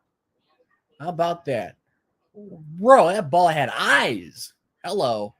It scoots past Madrigal, and here comes Turner. How about you take it away? Yeah, obviously see how things really transpire just over that little lucky hit. And Trey Turner will ground that one to the shortstop, and that'll be a 6-4-3 double play, but that will bring in Gavin Lux to advance the Dodgers lead 3-1. But what I was saying before was, it seems look how this transpired. Obviously, Gavin Lux with that little hit, infield hit to no man's land. Obviously, unfortunate defensive positioning by Rivas not to cover the bag, and look what it kind of led to. Obviously, this could have been a inning over, most likely, but that will not be the case. Here comes the catcher, Will Smith. And the first pitch to him is, whoa, he bounces it. Hello, ricocheted, run will come home, and he is safe. How about that? Mookie Betts with a heads-up play comes in to score on a spiker. Right down in the dirt. Spiked it. Bounced about 50 feet up in the air. Had to wait for it to come down. Mookie Betts with blazing speed comes across standing up. And the Dodgers, what looked to be maybe an inning wasted, has turned out to be a pretty nice frame here. Although the bases loaded, nobody out, they did get across 2 runs. So the Dodgers now leading by 3. It's 4-1. And they'll be scored a wild pitch, obviously. And now Will Smith still up to bat. 2 balls and no strikes. Nobody on. And he flies one foul back out of play. 86 miles an hour was a curveball. And if you go to a guy and you look at a guy like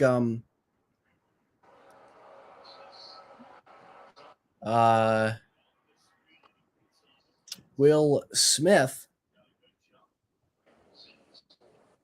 Will Smith this year is batting 242. There's a swing and a miss. 242, 2 dingers, 13 RBIs, no stolen bases. Now, I do believe Will Smith, wasn't he the guy with the walk-off home run? Or who hit the walk-off and the wild card last year for the Tigers? Was that him? Chris Taylor. That was Taylor. See, clutch guy. There's a swing and a miss for strike number 3. So the Dodgers do get 2 across here, even after grounding into a double play, which led to the bases being unloaded. But some fortunate events came through for the Dodgers, and they're up by 3, 4-1 after 5.5.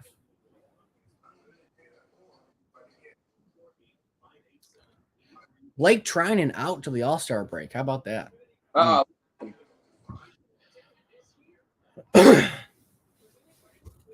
Questions, comments, concerns. Hello. Two RBIs. Should I? What time is it right now? It's 8 o'clock, bro. 8 o'clock. Bro, where's should I text our buddy, our pal, and our friend? Fire away. Should I? Like, honestly, should I or no? Your call. I would like to say one thing. Anthony Rendon walks it off for the Angels. Nationals lose 5-4. I mean, this Angels team is just really going to be something special. Yeah, they're a different breed. They are. I don't know. Like last year, we didn't really see, we saw a small sample size of like a dozen games with Rendon, Trout, and Ohtani, and it looked okay. I mean, we couldn't really get much out of a dozen games, but now we're getting it, and I think their offense, Ohtani, Trout, Walsh, Rendon, I think they're really going to be huge. Their pitching has stepped up big time. We know pitching has been the Angels' fair share of weaknesses, you could say, and I think going this offseason, acquiring Michael Lorenzen and Noah Syndergaard and Aaron Loop have really been some sort of remedy for this Anaheim Angels team, and I really do think they can compete. I know they're in a tough division. You have the Astros, you have the Mariners. Rangers could be an interesting case. We'll see how they could do. A's are kind of out of it, but you never know. They could always put good stuff on paper and manage to put a 500 record on the table for them. But I really think the Angels can accomplish something this season. And like you said, I think it's phenomenal that we have both New York and both LA teams. And Hayward, skies 1 to center, Betts is over, and it was Ballinger. Ballinger over, he makes a catch at the 368 marker out there, and left center. Take it away. My bad. Obviously another dead ball there for Jason Hayward, but not even reaching the basket. That's just really weird. Yeah, but I think it's phenomenal that we're seeing both New York and both LA teams, as the league leaders in the division. How awesome that would be to have, the Mets and the Yankees, the Mets and the Dodgers be the NLDS teams and the Yankees and Angels. That'd be phenomenal. And I think just seeing the Angels get to the playoffs, get Trout to the playoffs. We've seen this do the playoffs 2014. That was really before he was an MVP caliber player. He was a youngling then. But get Trout to the playoffs. Those dudes really need rings. I would love to see Ohtani, Trout get a ring on their finger. Rendon, we saw it with the Nationals, but it'd be nice in a new uniform. I would the guard get a ring on his finger. Who knows? The Angels Mets World Series, we'll see. Yeah, I think we both. I've been a big proponent of baseball restructuring the divisions and the leagues. I think the Mets and the Yankees should be in the same division, in the same league. I think the Dodgers and the Angels should be in the same division, same league. I think the intent was we can have a World Series, the Dodgers and the Angels, or the Yankees and the Mets, like in 2000. But that you just got to be really damn lucky. There's a little nubber in front of the plate. Smith will pick it up and toss to first for the third and final out here in the Cubs' fifth. Still 4-1 Dodgers after 5. But anyways, my point being that, I think that is what their hope was, but only happens once in a blue moon. I mean, I'd rather see, what the rivalry is when it comes to like the Dodgers and the Padres than, maybe once in a lifetime see the Mets and the Yankees match up in the series. So I would rather take, Dodgers and Padres, 19 times a year than, Yankees and Mets once every 19 years, you know? Um, so that's the way I would look at it. I think baseball needs to reconstruct the divisions and how they're constructed and everything. So that's my opinion on it. Yeah, I think it'd be great to see that. Let's see. He says, Bryson says, I think MLB will expand soon. Las Vegas, maybe. I do believe Las Vegas is the obvious spot. They have a football team now. They have a hockey team. I mean, if basketball hasn't already expanded there, they should. I think Vegas is a hot spot. Nashville's another one. I don't see Portland. Montreal, everybody wants that, but I don't think it will happen, to be honest. Unfortunately. I mean, I'm a big Expos fan. Not big, but, I like the Expos. I watched a documentary MLB Network put together a couple years ago on the Expos, the colorful Expos, as it was called. Trust me, I would love to see a Canadian team again, one. But I think Vegas is the best place. But again, Rose, I wouldn't be too happy. Just say that. But yeah, so getting cold, bro. This is why I've never gone down here. I'm gonna grab a heater I got. So. No worries. Bear with me.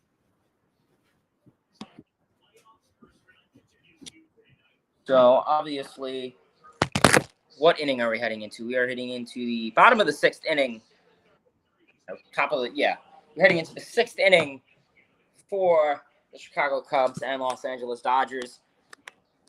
Dodgers are currently getting another rep of at-bats following a 3-run inning, obviously. Started off with some poor defensive positioning by the Cubs, able to score on RBI double play, and, of course, a wild pitch. So Dodgers want to see if they could start putting the ball in play to score runs that will not be errors or anything like that. So we will see what this Dodgers team could pull up to with Max Muncy at the dish for them. Got it. Got it. Oh. There we go.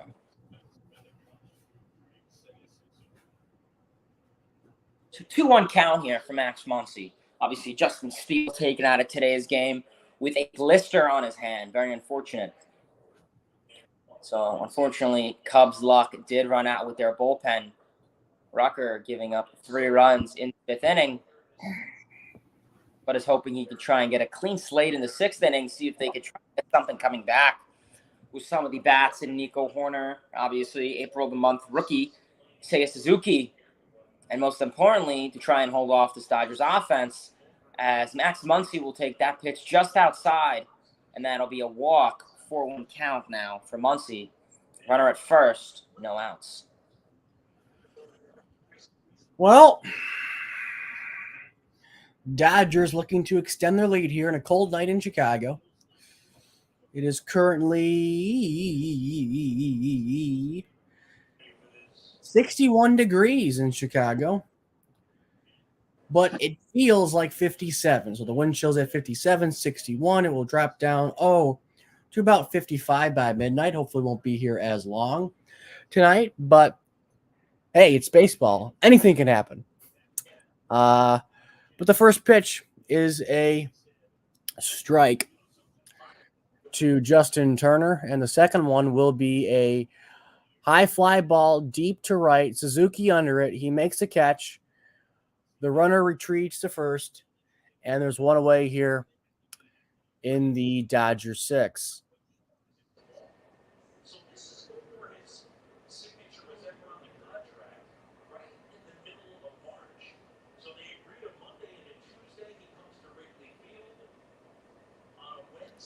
They're showing Seiya Suzuki in his first time in Chicago here in early March as he signed this year out of Japan. And Ballinger, holy crap. Talk about that launch angle. Wow, hit on the roof. Wow. That went over into that building, hit the 10th floor window. Yeah, take it away, Hayden. What's up, boys? Super chats are on. Super chats are on. Never know. 0-1 count here. Cody Ballinger. Obviously, Ballinger's 2 for 2 on the day, 2 hits. Obviously, Ballinger looking to try and get that on base streak to continue and go on. Obviously, that long swing has really been kind of hurting, but also kind of helping him this season. Ballinger's a really weird guy if you're into analytics like launch angle, barrel percentage, exit velocity. It's hard just because of the swing he has is so long and his stride. And he will take a huge uppercut swing at that, and that'll be 96 right down the middle fastball to sit down Ballinger. Ballinger's first strikeout of the night. So obviously Cubs maybe looking for a double play ball here, retiring the next 2 batters and trying to get back in business for tonight. Obviously ESPN showing a lot about Seiya Suzuki, talking a lot about him, possibly the next Hideki Matsui 2.0, depending on how he plays. Obviously, probably not used to playing in weathers this cold. Obviously, Chicago is one hard place to play in April, early May, September and October. It's a rough place to play in. You see the ivy completely dead. I can tell you, when you're trying to play, in Minnesota, Detroit, Chicago, Boston, New York, it's hard. Seattle. I mean, it's crazy, that these guys, go from Florida where it's, 75 to going to this. And it's just crazy, seeing a team like the Marlins or the Rays, go out to Seattle. They're not used to playing that in April. So it's tough. I mean, I can only imagine a team like the Marlins starting off their season playing like the Rockies in Colorado, the Cubs in Chicago. And that ball will get away from Contreras on the 0-2 pitch in the dirt. And that will allow Muncy to head over to second, and that'll put a runner in scoring position for the Dodgers to break up the double play opportunity, which is unfortunate because I believe Rucker is primarily a ground ball machine. So that could have been a nice opportunity there for the Cubs. But you got only 1 out? Oh, I got 2 outs. My bad. Okay, so disregard that. Yeah, I was going to say I just want to make sure that. No, yeah. So 1-2 count from Chris Taylor. He chokes upon the bat, the pitch, taken just outside 96.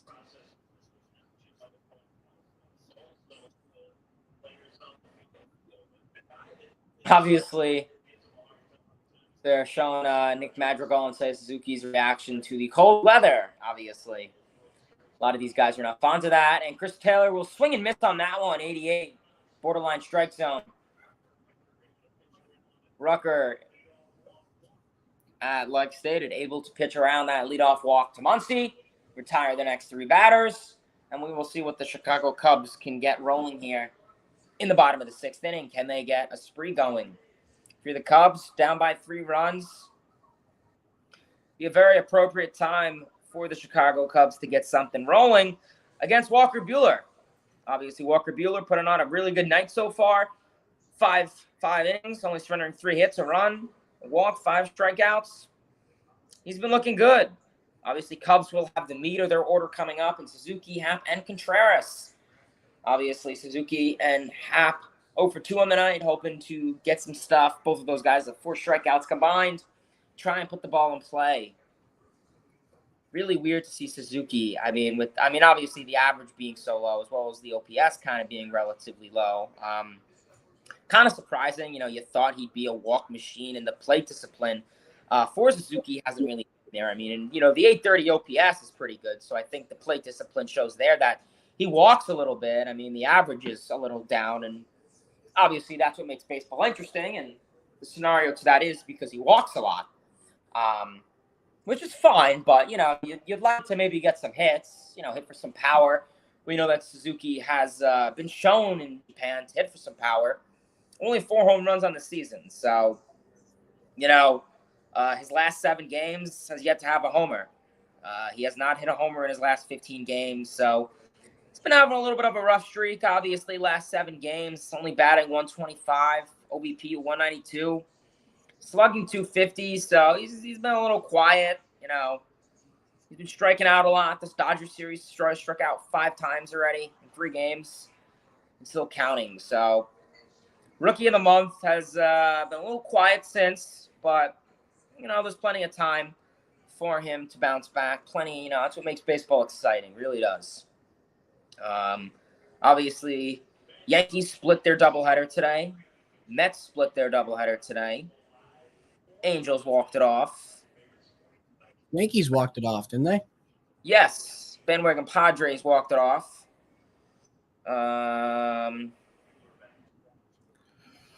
Wins are really looking good. 18-11. We'll see. Here comes Suzuki. Suzuki. There's a ball low. Good eye. Buehler just touched 70 pitches here tonight in the 6th inning. Not too bad for him. First 2 pitches was a cut and a slider. And the 1-1 to Suzuki is low and away. Not even close. 4-seam fastball that missed. Suzuki's 0 for 2 tonight once again, struggling at the plate. There's a 2-1. There's a strike right there on the outside part of the plate at 90 miles an hour. Suzuki, 9 seasons in Japan. 5-time All-Star, 5-time Gold Glove winner, 25-plus home runs each of the last 6 seasons for Suzuki. And there is a ball outside, 3 balls and 2 strikes on Seiya. So it's been cutter, slider, fastball, cut, fastball for Buehler in this count. Suzuki wearing number 27, of course. Buehler, number 21. Major 3-2 pitch. It's low and away, and Buehler will lose Suzuki, and he will reach base here in the Cubs 6, down by 3. Should I contact our buddy, our pal, and our friend? Fire away. I shall. Okay, Bryson, so the point you brought up about Ichiro Suzuki, yes, Ichiro was his first name. The reason he wore it on the back of his jersey is because in Japan, Suzuki is a very common last name. It's kind of like the equivalency of like Smith over here in the U.S. So Ichiro kind of thought that, it was a basic name, so he figured he'd go with Ichiro. I was actually, funny you brought that up, I was actually thinking about that like a couple weeks ago. And those are the results I got. But obviously, Suzuki, not Seiya, his jersey does not say Seiya, it says Suzuki, currently is able to battle out from that 1-2 count to get on base for the leadoff walk for Ian Happ, who's also 0 for 2 in the night with 2 strikeouts to try and get something rolling. And another good eye there. Ball just taken below the plate. Do you think Seiya Suzuki will be the next Matsui? Sui?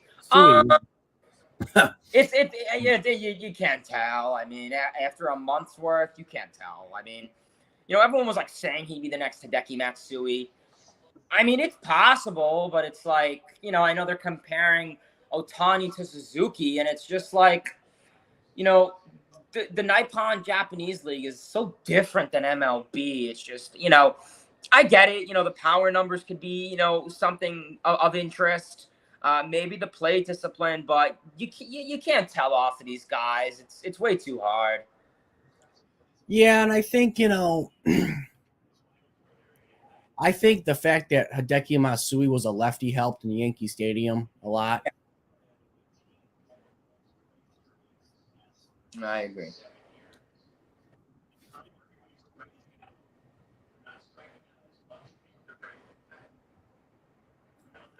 There's a ground ball, double play. So Ian Happ grounds into double play.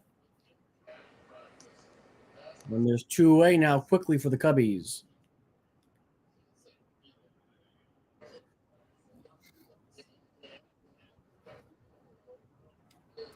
Let's see. If Ichiro was his first name, then why did he wear it on the back of his jersey? Yeah, I addressed that.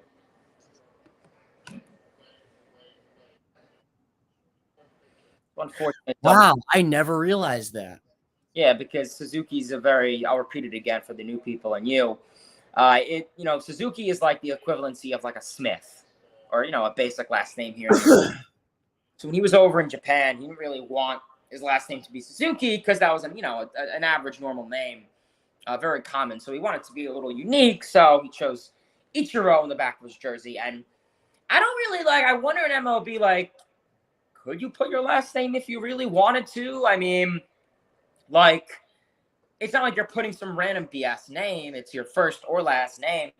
So, you probably could. I know guys like, Strange D. Gordon, who have two last names. We'll put, Strange Gordon or something like that.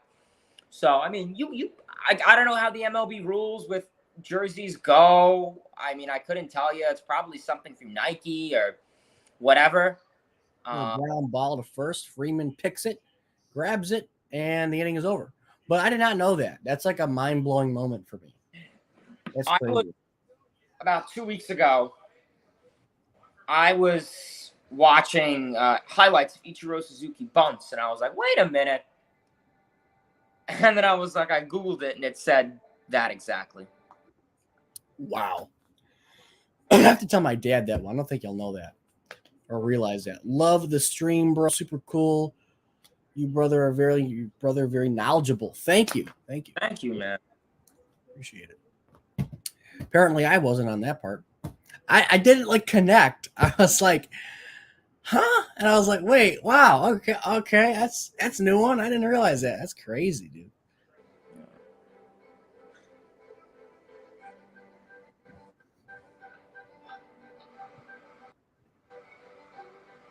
Bye.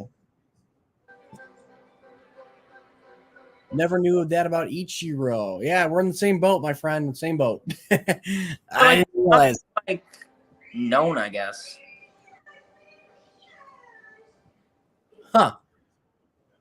Interesting.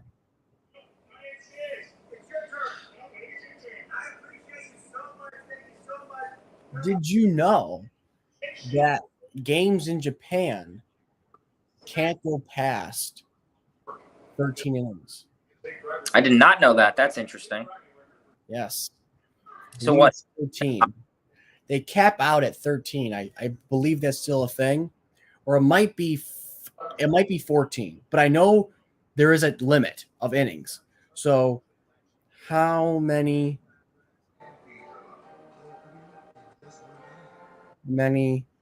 innings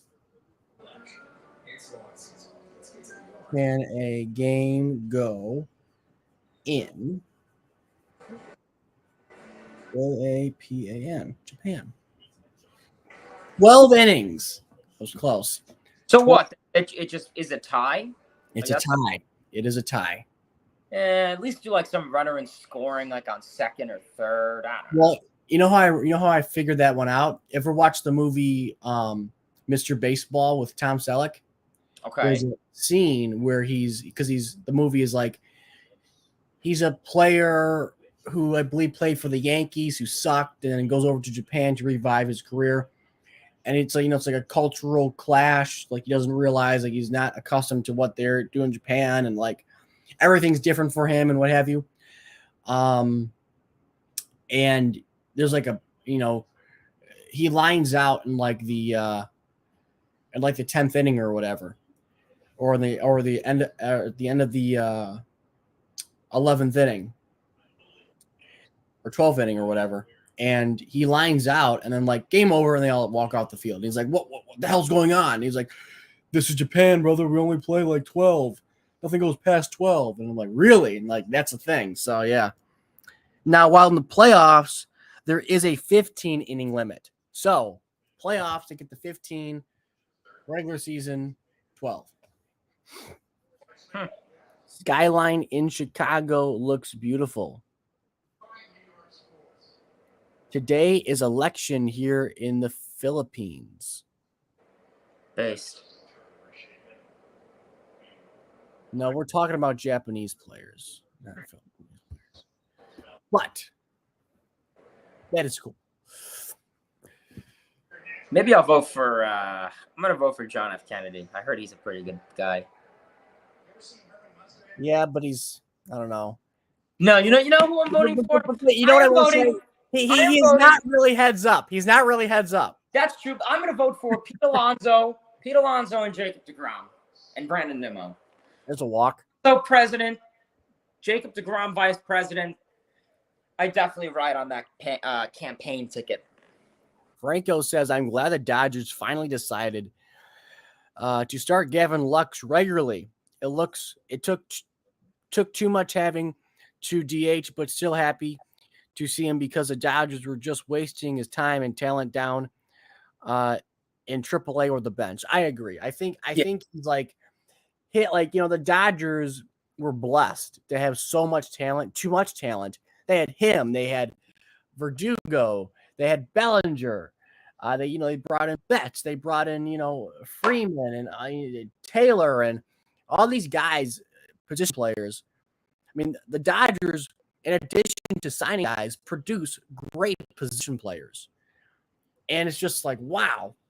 I mean, Seager, when he came up. So, I mean, I remember a couple years ago in 2018, when they were playing the Red Sox, they had like everybody you could think of on the bench. And it was like, oh my God. And, in 2020, the same case scenario happened as well. They're like so many guys on the bench, so many guys you could choose from. They just had no room. And, that's why they got rid of Verdugo, was because of basically the room, not because he was bad or didn't like him, was just basically because they had no room for him, unfortunately. And I do agree with that as Mookie Betts grounds one pass, a shortstop. Happ is up with it, and he fires it into second base. The runner is around the corners now with that base hit off the bat of Mookie Betts. The Dodgers are in business once again in the seventh. Questions, comments, concerns, like, comment, and subscribe to MLB Chatterbox right here or Mets Talk with Hayden. Go search that up on YouTube. I am Christian, MLB Chatterbox. He is Hayden, Mets Talk with Hayden. Go check both of our channels out. Super Chats are on if you're feeling generous. And here's Freddie Freeman. Hopefully he can give the Dodgers a bigger lead here in the seventh with 2 on and nobody out. Dave Roberts, one of the best managers in baseball, looking on, seeing his team in a comfortable 3-run lead here, 4-1 through 6. And there's a line drive foul out of play over to the right side. 1 ball and 1 strike. Freddie Freeman looking for a big bomb here in Chicago on Mother's Day. The pink bats are out. I love how, in the beginning, not a lot of people used the pink bats, but now everybody does. And frankly, I want one. Here's a 1-1. There's a swing and a foul. Contreras could not handle it. It's 1 ball and 2 strikes. 40 pitches for Rucker.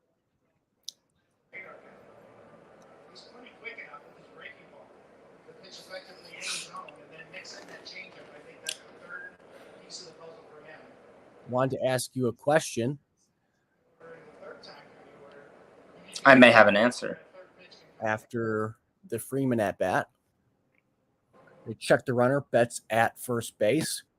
Don't want him to gain an extra 90 and have the double play out of order here. So that's why they threw over to first base. If anyone is curious, here's a 2-1 or the 1-2 pitch. Sets, looks, the kick, the wind.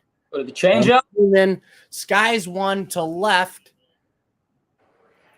Makes the catch. Happ does. Lux comes in to score. It is 5-1 Dodgers, and Betts does end up moving 90 feet. And now 1 out with the runner on second. Scoring position again for the Dodgers after that Freeman sac fly to left. And the question I want to ask you, Hayden, was, do you think David Ross is a manager next year? I mean, it's tough because like they're in a rebuild. Yeah, you saw, half a season, with them when he had his squad, but it's tough. He's a rookie manager, and I don't know. I mean, as a Mets fan, I don't have the best rapport and thought process when it comes to a rookie manager. I think obviously veteran managers with big ball clubs like the Dodgers, like the Mets, like the Angels, a team that has a lot of talent like the Yankees, I think they need that veteran presence. I really do. I think it's more to just skill, but I think there's a thought process on relating to the players, just connecting with these guys. I just think it's a lot more. And, Ross, he was a Major League Baseball player for a while, won a World Series with the Cubs. So you have that relationship. But, he's in a rebuild. I mean, you look at the Nationals, they have Davey Martinez. I don't know. It's tough. Maybe. I mean, we'll see how the Cubs finish off this season. Can they be around a 500 ball club? Are they going to be, around like a 75, 80-something ball club? They could, and, it's very so possible. In terms of David Ross, I think he could have good intentions.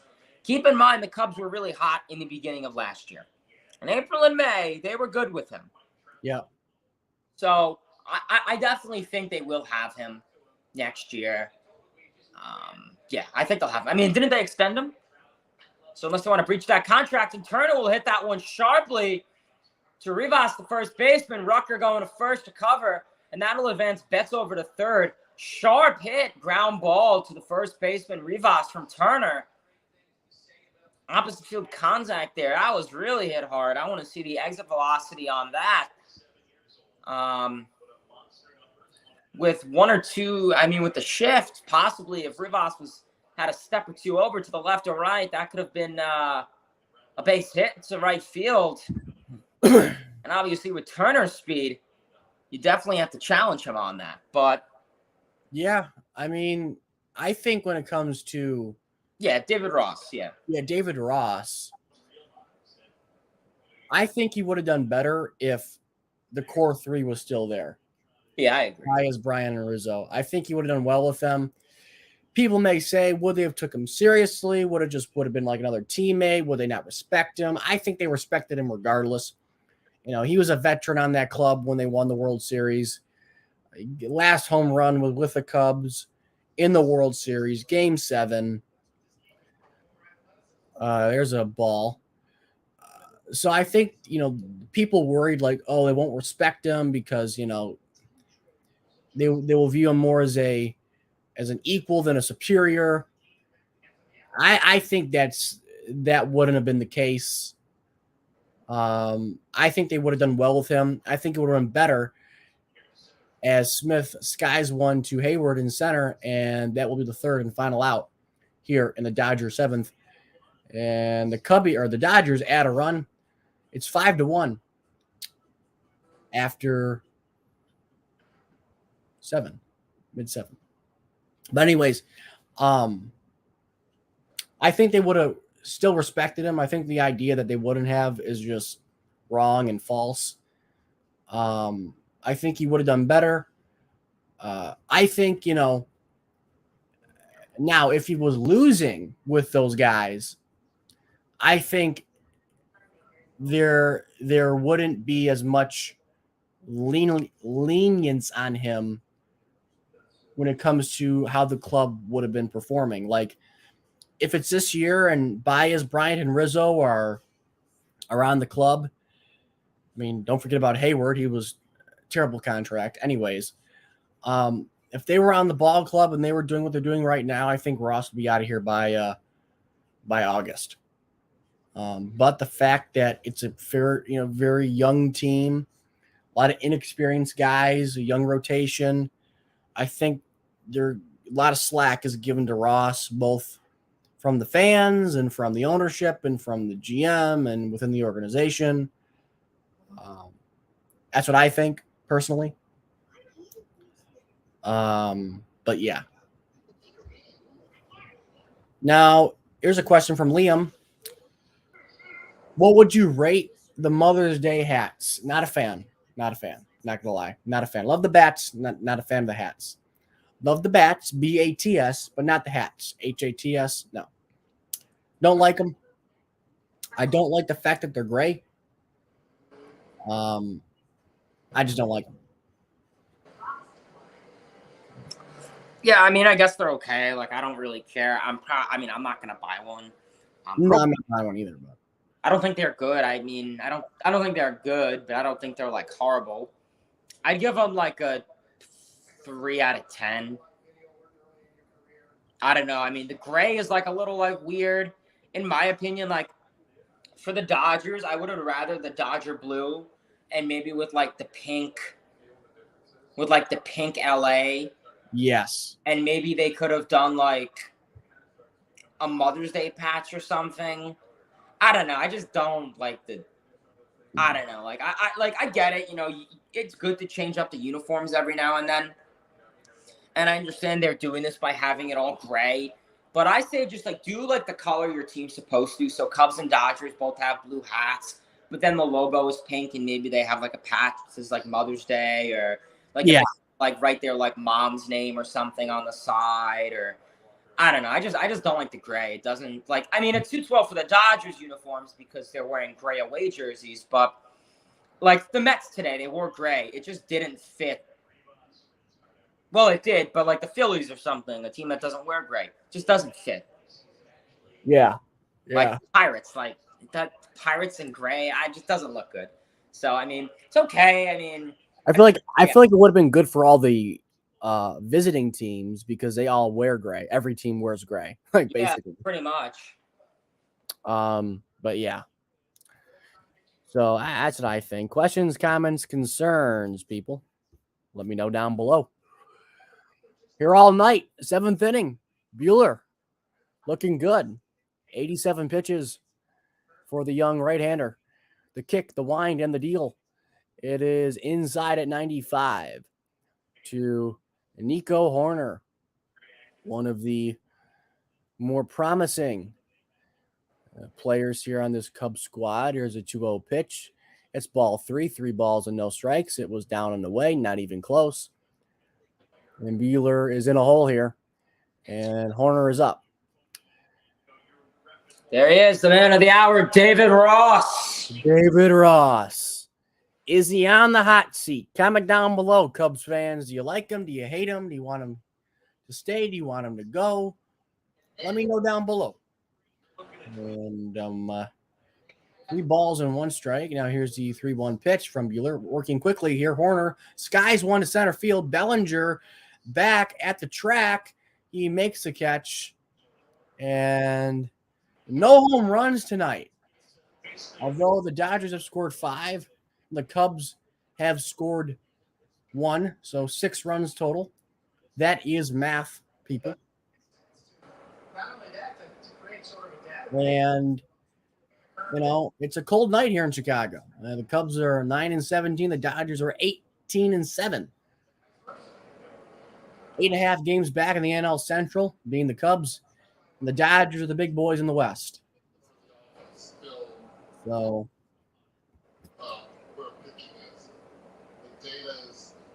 here's VR. There's a swing and a fly ball to left. Over a long run. Taylor will not make the play. As it's over by what was that guy's name in Chicago? Who's the guy's name who's a goat? Who's the goat in Chicago that no one likes? Yeah, I know who you're talking about. Saw the glad. Yeah, crap. I don't know. God. Bartman. Bartman. Steve Bartman. Bartman. Yep, Bartman. Questions, comments, concerns. 8 people in the chat here are watching the Dodgers take on the Cubs at Wrigley Field. And VR is up to the dish now, and he 1 ball and 1 strike. Was that a foul ball from VR? Must have been. It was. That was fouled off. Could not make the catch in left field. So we could tell that tonight. There's a line drive, base hit in the left.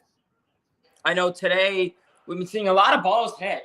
And I know you kind of mentioned it earlier in the stream, and we kind of mentioned it, last couple days. The juice balls. Yes. But they were saying that MLB is using juice balls on Sunday night ESPN baseball events that are nationally televised. I don't think they're using them today. I mean, we saw, 5 balls hit to the warning track that just died out. I mean, I don't care. Oh, exit velocity of 80. I don't care what the launch angle is, what the exit velocity is. These are pitchers that have an exit velocity of 30. Not an exit velocity, that have a launch angle of 30, an exit velocity of 105, and they're just dying out on the warning track. That's bull crap. Today. It's a weird thing. I think it's going to be a tough thing. Are there going to be a lot of blooper hits, a lot of unlucky hits, a lot of unlucky barrels? It's going to happen, but these dead balls are just driving me nuts. They really are. Yeah, like I said, I'm talking about them in my video. My video coming in the coming days here, I'll go more in depth, but I agree with you. They are manipulating it 100%. It's coming from the top on down. Rob Manfred has his sticky little paws over these balls. So here's the 0-2 pitch from Hayward, who sucks ass. Not the contract, I will say. Not the best contract, obviously. No. They'll say, well, he won a World Series. Yeah, well, he wasn't really a big part of that. But the guy who was a part of it, Ben Sobrist, what the heck ever happened to that dude? Oh, yeah, his wife cheated on him with his pastor. There's a swing and a miss. The guy must have been a polygamist. Dodgers will have the meat of their order coming up, obviously. Ooh. Hayward striking out on that did not look pretty on that. Cubs fan, I like Ross. I'd much rather have Joe Madden, but Ross is helping this team do the best he can. I feel his communication skills are above and beyond. I will say time will tell. Yeah, I agree with you. I think anybody in the right mind would rather have Joe Madden over David Ross, but I think David Ross is a good number 2. If you think about it, I'm sure Ross got his managerial skills from guys like Madden, guys like Terry Francona from Boston. So he's been around good managers who have won. Or no, excuse me, not Terry Francona. I apologize. That was not Terry Francona who won with him. It was John Farrell. My apologies, John Farrell. From John Farrell, John Farrell and Joe Madden were kind of the guys who took them under their wing and nurtured his skill set as a major league manager. So, again, Madden is a top 10 best manager in baseball. Year in and year out. There's a lot of great managers in baseball. He's one, which gives him a lot of clout, I think. I was in sync. Yeah, so I think David Ross, excuse me. I think that David Ross is a guy who, again, has been given a lot of grace in Chicago because of the fact they got rid of Bryant, Rizzo, and Baez. And I think, like I said, a little bit earlier, like I said, if those 3 guys were on the squad and this is 2000 and, 16 and they're coming off a couple years removed, or 2019, a couple years removed from a World Series championship, and he's doing this, I don't know, but I think the fact that his team sucks on paper is a reason why he will stick around for at least another year in Chicago. Now he says, who do you think the next Miggy will be? Ooh, that's a good one. I think I can answer this one. It's not Torkelson. Although Hayden likes to believe that. No, I don't believe it. The next Miguel Cabrera. Hold on, let me get this one. I think the next Miggy the next Miguel Cabrera. Oof.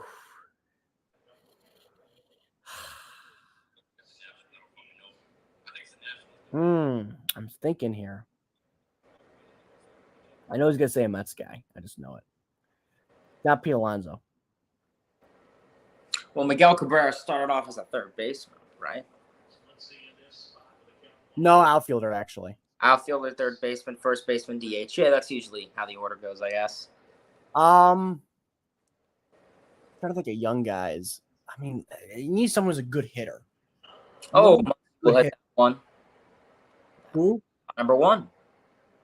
Who do you think? I don't know. The next Miggy, I'm not going to go like Miguel Cabrera literally like fit the description of how he's going to play. But what Bryson said is Soto, and I think Soto is the face of baseball. I mean, I think if Soto was on a team like the Yankees or the Dodgers, a team that was actually competing, he would get much more recognition. I think the 2019 Nationals, that's really where he got a lot of his attention. But then they really kind of went to the crapper after that. I mean, they just weren't the same. They had a World Series hangover and just really kind of called it quits afterwards, sadly. So I really agree with that. Think it has to be Soto. I mean, I like Trout. Obviously Trout. I mean, there's a lot of guys out there. Trout, Tatis. There's plenty of guys out there. I think Soto is a good one. I like Soto. I think it has to be Soto. And you make his age. Dude's what, 23? I mean, the dude, 22, I think. The dude, if you look at what he's accomplished before, I mean, we saw in the World Series, he couldn't even be in the locker room with the champagne because he was 20 years old. So just mind-boggling that he had a lot of that stuff completed before he was able to turn 21. So, and that's like Miggy, right? That's a great. You know what? Yeah, Miguel Cabrera in 03 with he was 20 years old when he won the World Series. So, maybe what will happen is like he will. You know what? I like that, Bryson. That was good. I give it to you. That's the best comment of the night. As a ground ball, Turner. And he's gone. Best comment of the night. Because think about it. Soto will be a guy like Miggy, get drafted by an organization, win a World Series championship in his rookie year, be 20 years old, do all these great things, and I think he will be traded, like Miguel Cabrera, to a contending team. And I think that team will be... I'll be back. Give me a minute. Okay. And that team will be... The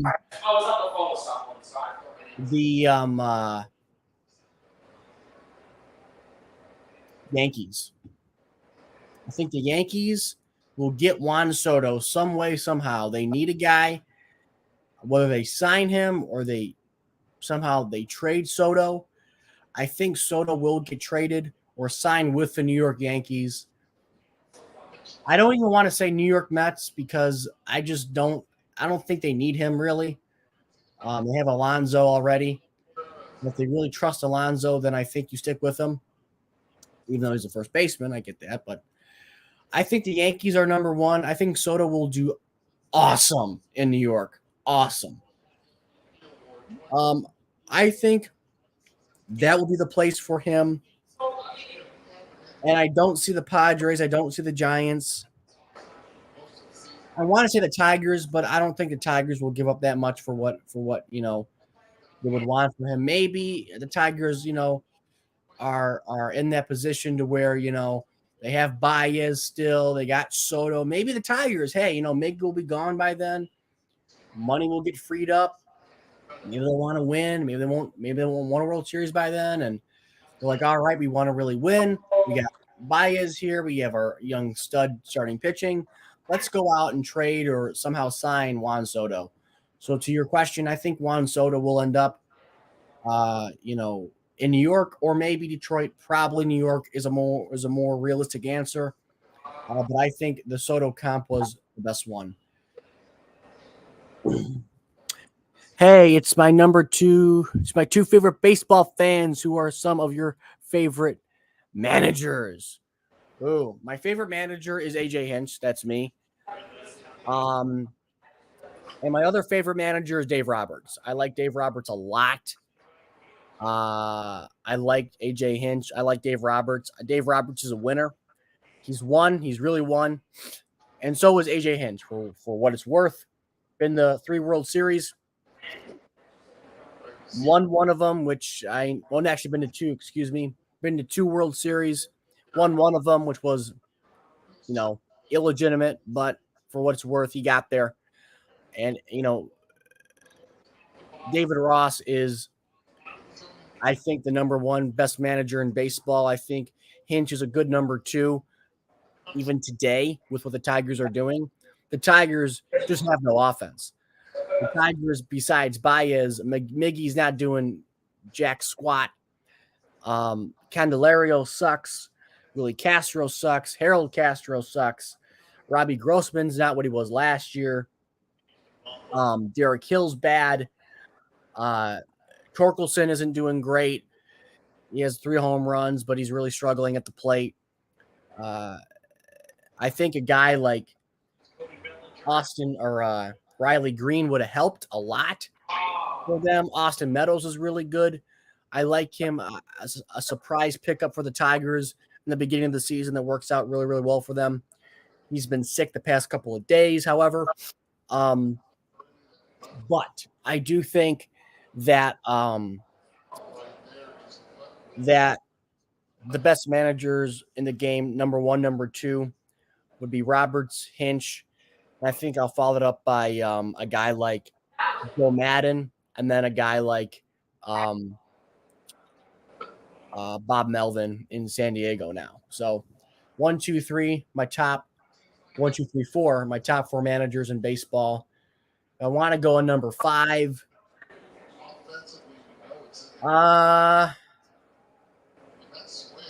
Number 5 best manager. That's tough. I love my 1, 2, 3, 4. 5.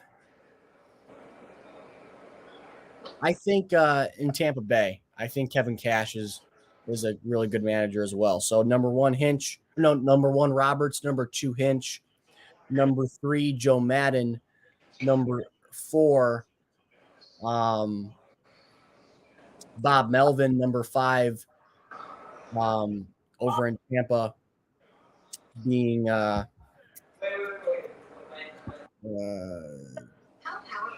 forgot the guy's name. I just blanked.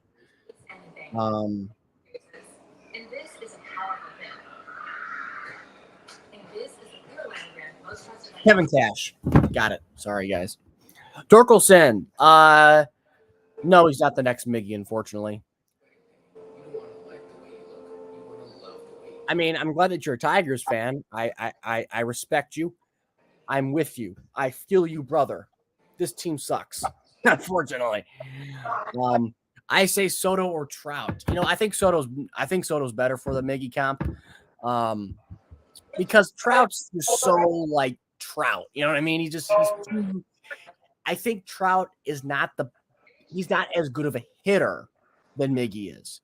He might have more power, might have more speed, might be more athletic, might be a better overall player. But as a pure hitter, it's Miggy over Trout.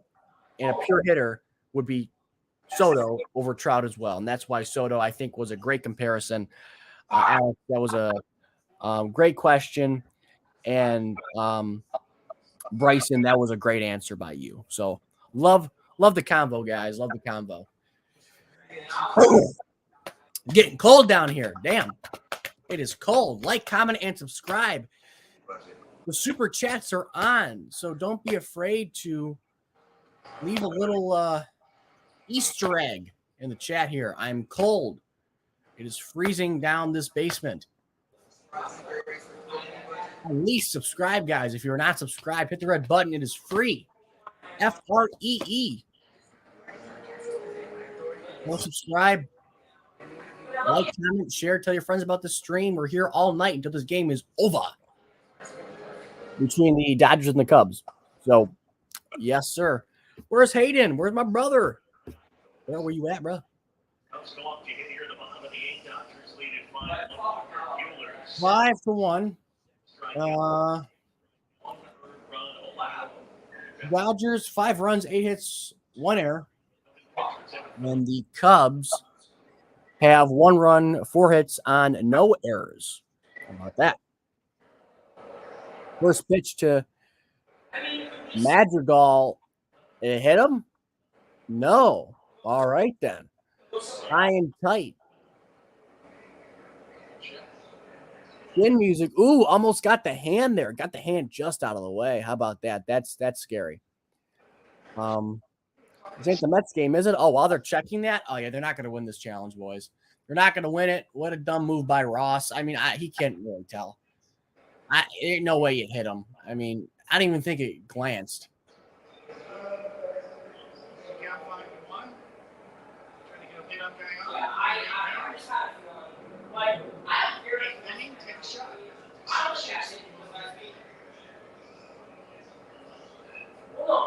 No way that hit him. Like the shoulder? I don't think it hit the shoulder or the hand, guys. Comment down below. Do you think it hit him? No, no way. No. They lost that challenge. That was dumb.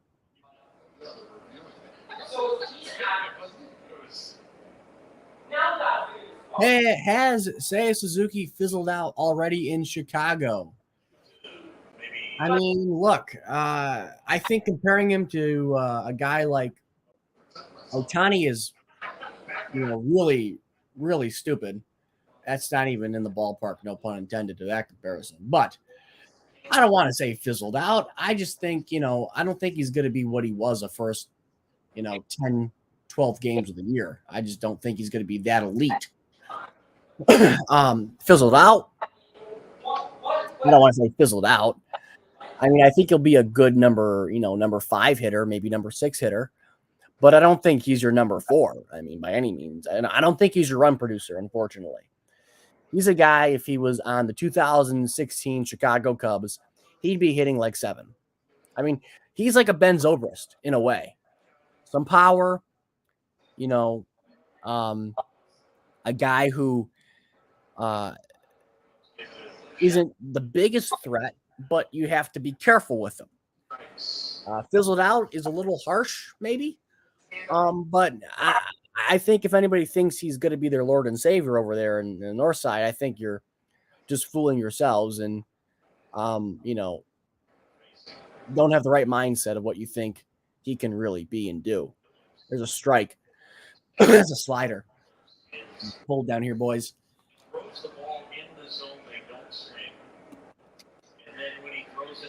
But, yeah. 1 ball, 1 strike on Madrigal. If Madrigal hits a home run, guys. Nope. I'll save it for the next guy. There's a fly ball to right. And Lux comes over right in front of Betts to grab it.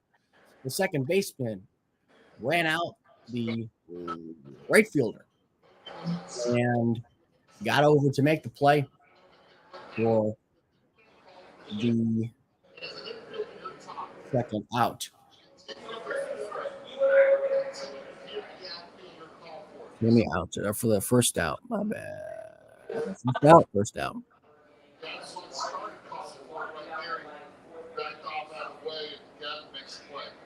Exactly right. And that was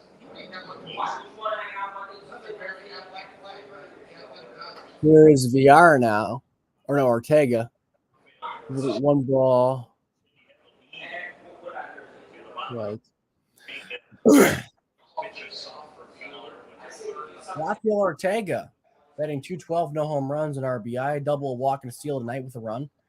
He skies one to left field. Taylor made for him for that catch. And there's 2 outs here. So if the next guy gets a home run, super chats are on. No. There you go. I don't know how that works, to be honest. But donate if you would like to. I'd really appreciate it. Be my first donation ever here on YouTube and on my live stream. donate. That would be awesome. Awesome. Appreciate it. Here's Suzuki now. The man of the hour, my friend, Lucas.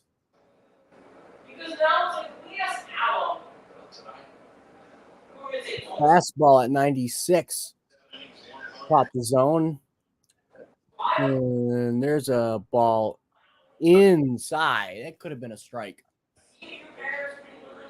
Tell you what, the problem with the automated strike zone is that if we had no umpires and that was automated, that would have been a strike. Because according to what you see on the TV there, it hit the zone. And even if, let's say, a ball, I have a ball right here. Let me just go grab a ball real quick. I'll be 2 seconds. Stand by.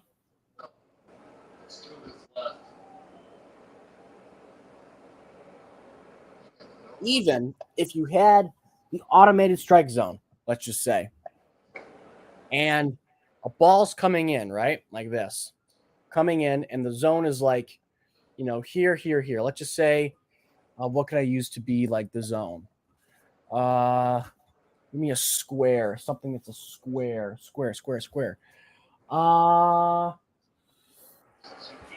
Automatic strike zone. What's up with that? Sorry, I just got a very important phone call I had to take. That's okay. I want to see, like, I need a square. I'm trying to explain to them what it'd be like if we had an automated strike zone.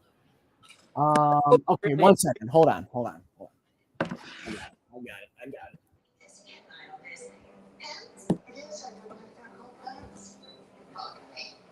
Depends. It'd be pretty intriguing, I reckon. All right. So let's just say this is a strike zone, right? A book. Let's just say here's your core, the best 3 in the game right here. Anyways, so if this was a strike zone, right? Here's a strike zone to square, right? So usually, if it hits the zone like this, it's a strike, right? If it's on the corner, it's a strike. Well, the automated strike zone, if it touches like this, and you can see the side of the ball is touching, and it will go through the zone, that will be a strike. I guarantee you, nobody besides Angel Hernandez would call this a strike. But with the automated strike zone in place, that is what will happen. When you see it on the pitch tracker, and a ball just narrowly nabs the side of the zone there, whether it's up, down, in, out, whether it's nabs it like this, or it nabs it like this, or it nabs it like this. If as long as it's touched the zone and in the zone, then that will be called a strike. And I think a lot of controversy will come out of that. The fact that the slightest of millimeters, basically, if it touches it, even glances it, scrapes it, they will be called a strike. And I think what they have to do is strike should be half of the ball has to touch the zone. So it will be like this. Half of the ball touched the zone, boom, strike. This is not a strike. That is a strike. This is a strike. This is not a strike. That's the problem with, I think, that will occur and come out of the automated strike zone. So, yeah. Thoughts? Intriguing. That's what I think will happen with the automated strike zone. It will be too meticulous, too particular, too precise. And I think that will really piss off the players and the fans. So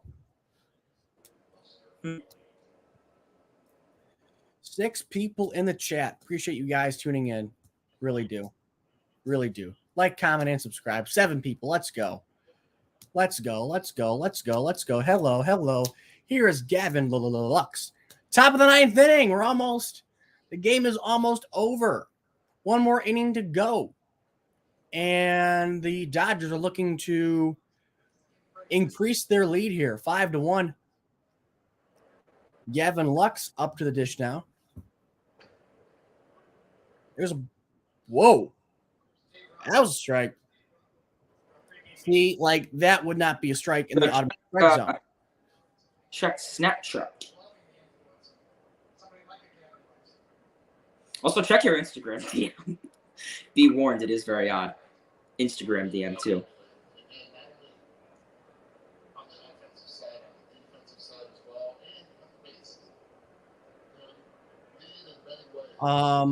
Two balls, one strike. Look at that Instagram DM. Tell me your thoughts. You should show it to the chat, get their opinion on it. Oh Lord, here we go. Our friend Alonzo is like the best. He's like my guy. He's like the awesomeness. Yeah, let me know your thoughts on that. It's Rachel Luba, by the way, in that picture.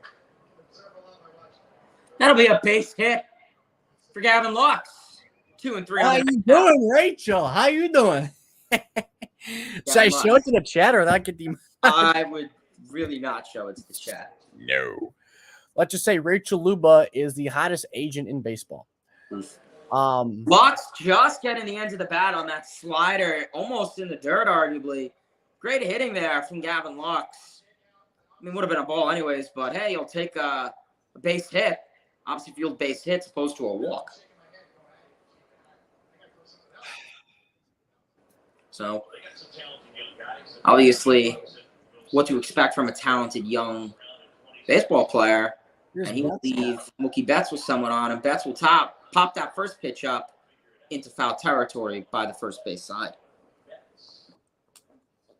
Betts looking for his second or third hit tonight, I believe.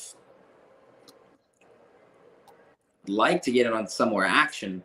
I call Betts hitting a home run here. If he hits a home run, super chats should be flying in. We'll remind you, Betts did hit a home run in yesterday's top of the ninth, 2-run homer. So be the same setup here for Betts. Can he go back-to-back nights? Could he? Run homers. And he may. He says a fly ball. That's to right field. And that is caught on the warning track by Seiya Suzuki. No, bro, you guys are so excited. I called it. Damn. All right, Freddie Freeman, home run. Man. Like, comment, and subscribe.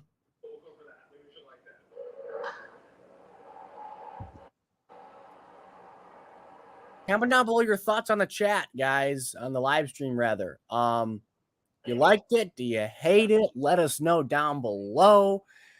Should we do it again next week? End on Sunday. Every Sunday, I'll be going live. Hayden is welcome to join as well if he so chooses. Sure. I thought MLB were using juice balls on ESPN. I don't know. I mean, what happened to that? I just don't know. I don't know anymore. I don't know what to believe. These reporters are I really don't know. I mean, to be honest, I really thought, all right, sick, home run, central, but maybe it's just too damn cold in Chicago. Who knows? The wind's blowing in. It's really cold. It's like 40 degrees. There's a fly ball. The left center, it will get down for a base hit, get past the center fielder being Hayward, and he will dive back to third being Lux. So the Dodgers are in business once again here in the top of the ninth inning. 2 on, 1 out. Second and third. But I don't know. I really don't know when it comes to that, dude. I think it's just like I said, consistency. That is all I ask. Consistency. Just have it be consistent. I don't know. Is the ball thing legitimate? Is it just, a weird conspiracy theory by the Mets? Who knows? I tend to believe it because baseball came out last year and says, yeah, there were different balls between the first and second half. I mean, and it's obvious. I mean, no way that they say, it's because of the cold weather. Bull crap. No, it is not. I mean, maybe it has a factor, but we're seeing balls. Get away. Will luckily block that. But we're seeing balls that are literally dying at the last second. Maybe teams, like the Cardinals did it, I think, last year, and the Rockies were they put the ball in a humidifier before the game to get them kind of juiced. Maybe we'll see, towards the All-Star break, they're going to bring back the juice balls like they do every year. And I don't know, maybe with the warm weather could also help in some cities like Chicago, Boston, I think will help. But I don't think the cold weather is the highest factor. Oh, and that'll be an error. Under the glove with the Horner, and that'll drive in too. Yeah. Wow. That How gets about under that? the glove of Nico Horner trying to backhand that. And that The will infield advance was the in Dodgers. for a reason. That's a heartbreaker right there. And that is what will make every Cub fan depart Wrigley Field here tonight. But I do want to say, I would love, because this is a baseball now from 2019, when the home runs were at all-time high. This is very, very, very low seams. I can barely grip this thing.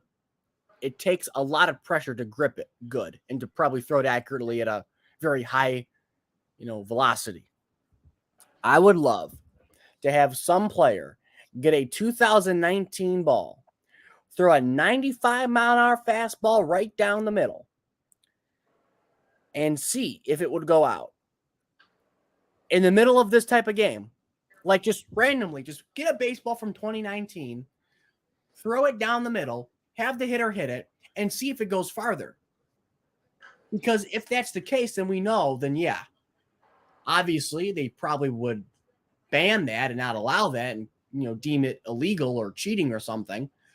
But for experimental reasons, I would love to see the result if you threw this ball 95 miles an hour to a guy like Freddie Freeman, who hit that ball, and see if it would go out to right center field. I'd love to see that. Now, Devin, love you both. Keep up the good work. Thank you, man. Thank you, man. I appreciate it. We'll be here all night.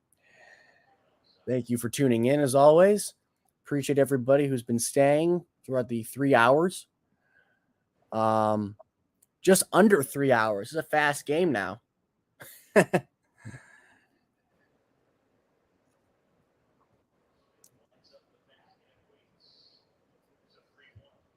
3-1. There's a foul ball.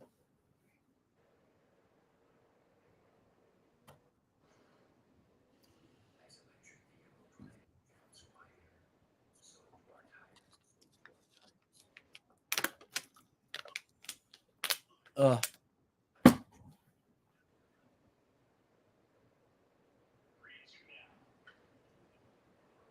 ground ball to short. Over to Horner. And it's 1, a 2. Double play for the Cubbies. Cubbies get their last licks here in the 9th inning in Chicago. Down by 6.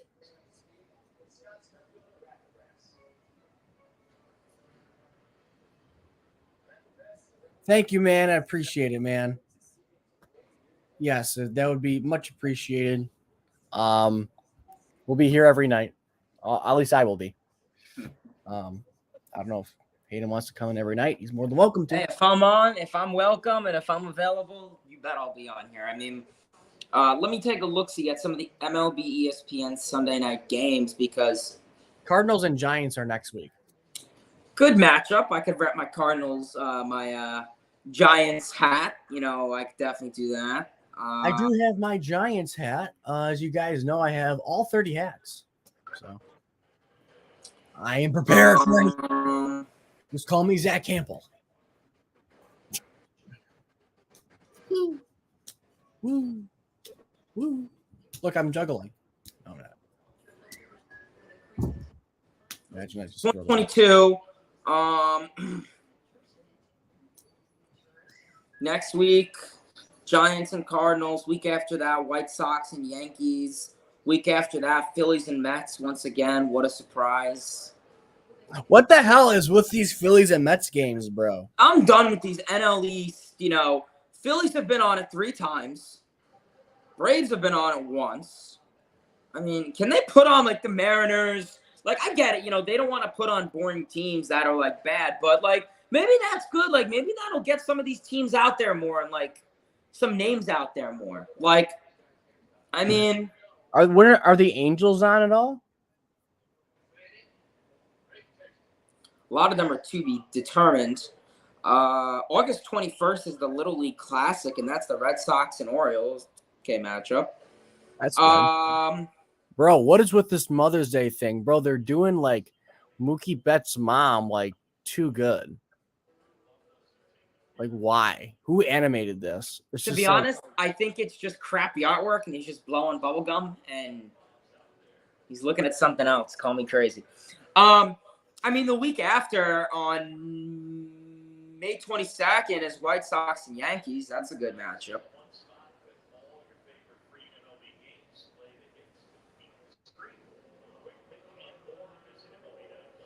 I'm gonna find some girls in Chicago, bro. Oh, you know it. You know it, bro. You know it. Bro, the little one's just out, bro.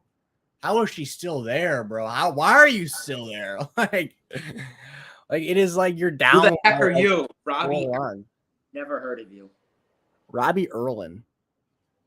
First MLB appearance since 2020. Okay. I feel like I've heard of this guy before. I probably have, yeah. There's a strike. I mean, there's no point in using your closer when you're up by 6. Do you like the Wrigleyville jerseys? They're all right. I've seen better. They're okay, to be honest, in my honest opinion. Honestly, I hate to say this because you're a Cubs fan, but I think the best ones are the White Sox. I hate to say that. I think the best jerseys for like the City Connect is the White Sox. I think those are dope. I really like the Marlins. I like the Marlins Cuban ones. I really like the colors. I mean, it just fits the team. I like the Marlins ones. White Sox ones are okay. Royals are okay. I mean, I'm excited. I like the Astros ones. Astros ones are nice. I'm kind of excited to see the Mets. Excited to see the Mets. I mean, I'm the Tigers one. What the hell? All 30 are going to do City Connect, so I'm kind of excited. Kind of intrigued to see the Pirates ones. I don't know why, like the Steel City. Kind of intriguing to see that, and that'll be a swing and a miss for Ian Happ. 0 for 4 on the night, 3 strikeouts. Not a good night for him at the plate, but oh well. Yeah, I mean, I mean, the Marlins, White Sox, and Astros are probably my top 3 favorites. I'm probably gonna buy a Marlins one. Call me crazy. Probably gonna buy an Astros one. I'm kind of excited to see the Pirates one, like Steel City, just because like the history. I want to see what the Tigers one is. I don't know if they're gonna go Motown, they're gonna go Cars, or they're gonna go. Tigers. What are they gonna do for that? Probably car theme. If they do Motown, just I don't want to do like some music BS of like some notes or some bull. Give me Cars. Like, just don't do like Motown because that's like back 1960 something. Like, we've been making Cars since like 1901. So the Angels, Rockies, Brewers, and Padres have to get theirs this season. But when do they get released? I don't know. So, Rockies are going to get released June 4th. Angels June 11th. Brewers June 24th. And Padres July 8th. I'm kind of intrigued to see what the Rockies do. I don't know. They just have like intriguing uniforms, in my opinion. 20 wins for the Mets. How about that? Metropolitans. There's a ball outside. 2-2 to Wilson Contreras.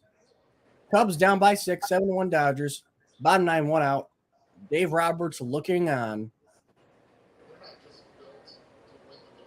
But the hats up close are nice, but like far away, I can't tell the difference.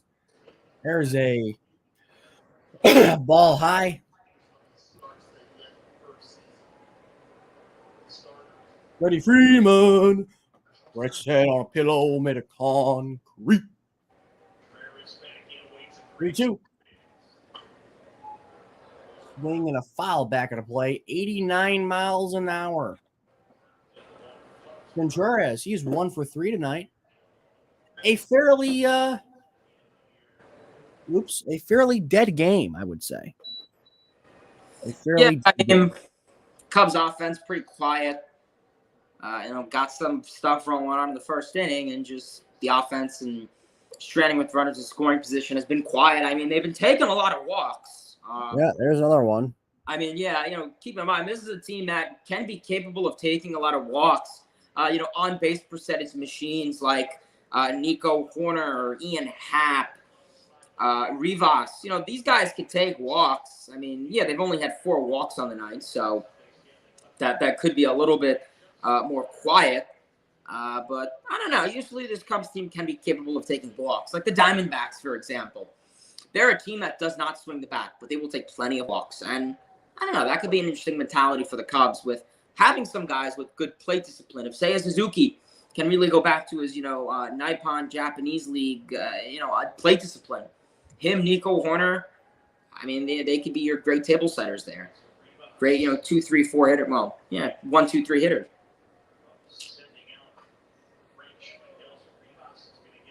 Who's batting? Rivas? Yeah, he is taking Frank Schwindel's spot. Frank Schwindel was optioned today. He will no longer be with the Chicago Cubs. And Rivas will be getting more time at first base to see if it could be the best move for the Chicago Cubs. Kind of unfortunate. I mean, I think Frank Schwindel was kind of a weird player. I mean, but obviously they will not continue with him anymore.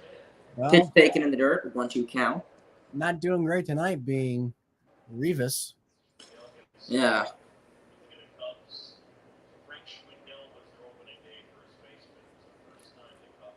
They're talking about that now.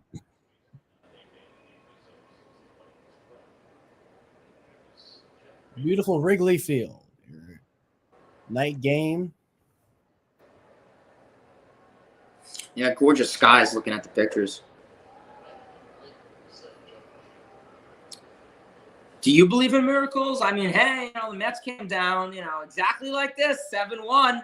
They came and tied it. So, I'll tell you what. If this was 1990, this was 19. It was a foul ball. If this was 1987, this game would not be happening right now. Why? Well, because they did not have lights in Chicago until 1988. The first night game occurred on August the 9th of 88, and it was between the Cubs and the Mets. It was a ground ball to second, over to second base, and all they can get there. So Lux goes the easy route, perhaps not in that situation, but the easy one. The lead runner is gone. That was Muncy.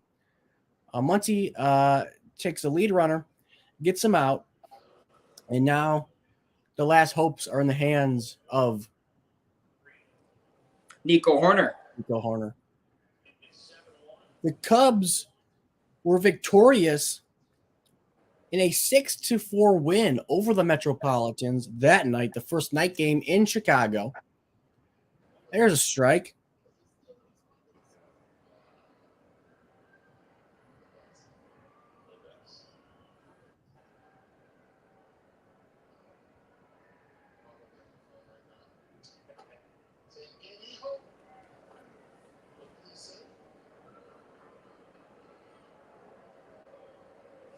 Now, another guy who's a avid Cub fan, a pretty well-known Hollywood actor,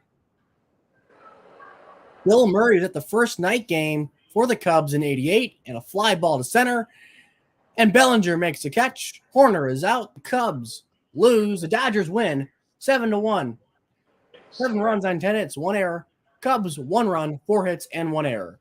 So the Dodgers keep their winning ways going, and they beat the Cubbies by the score of 7-1 here on Sunday Night Baseball. And when it comes to the series, the Dodgers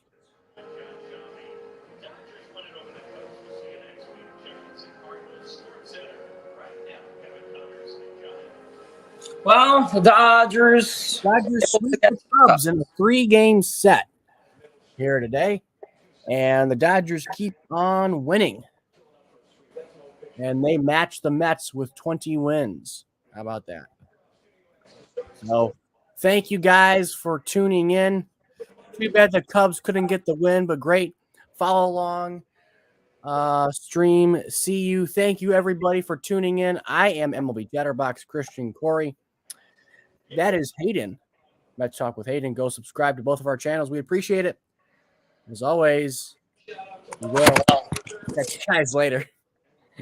All right, peace.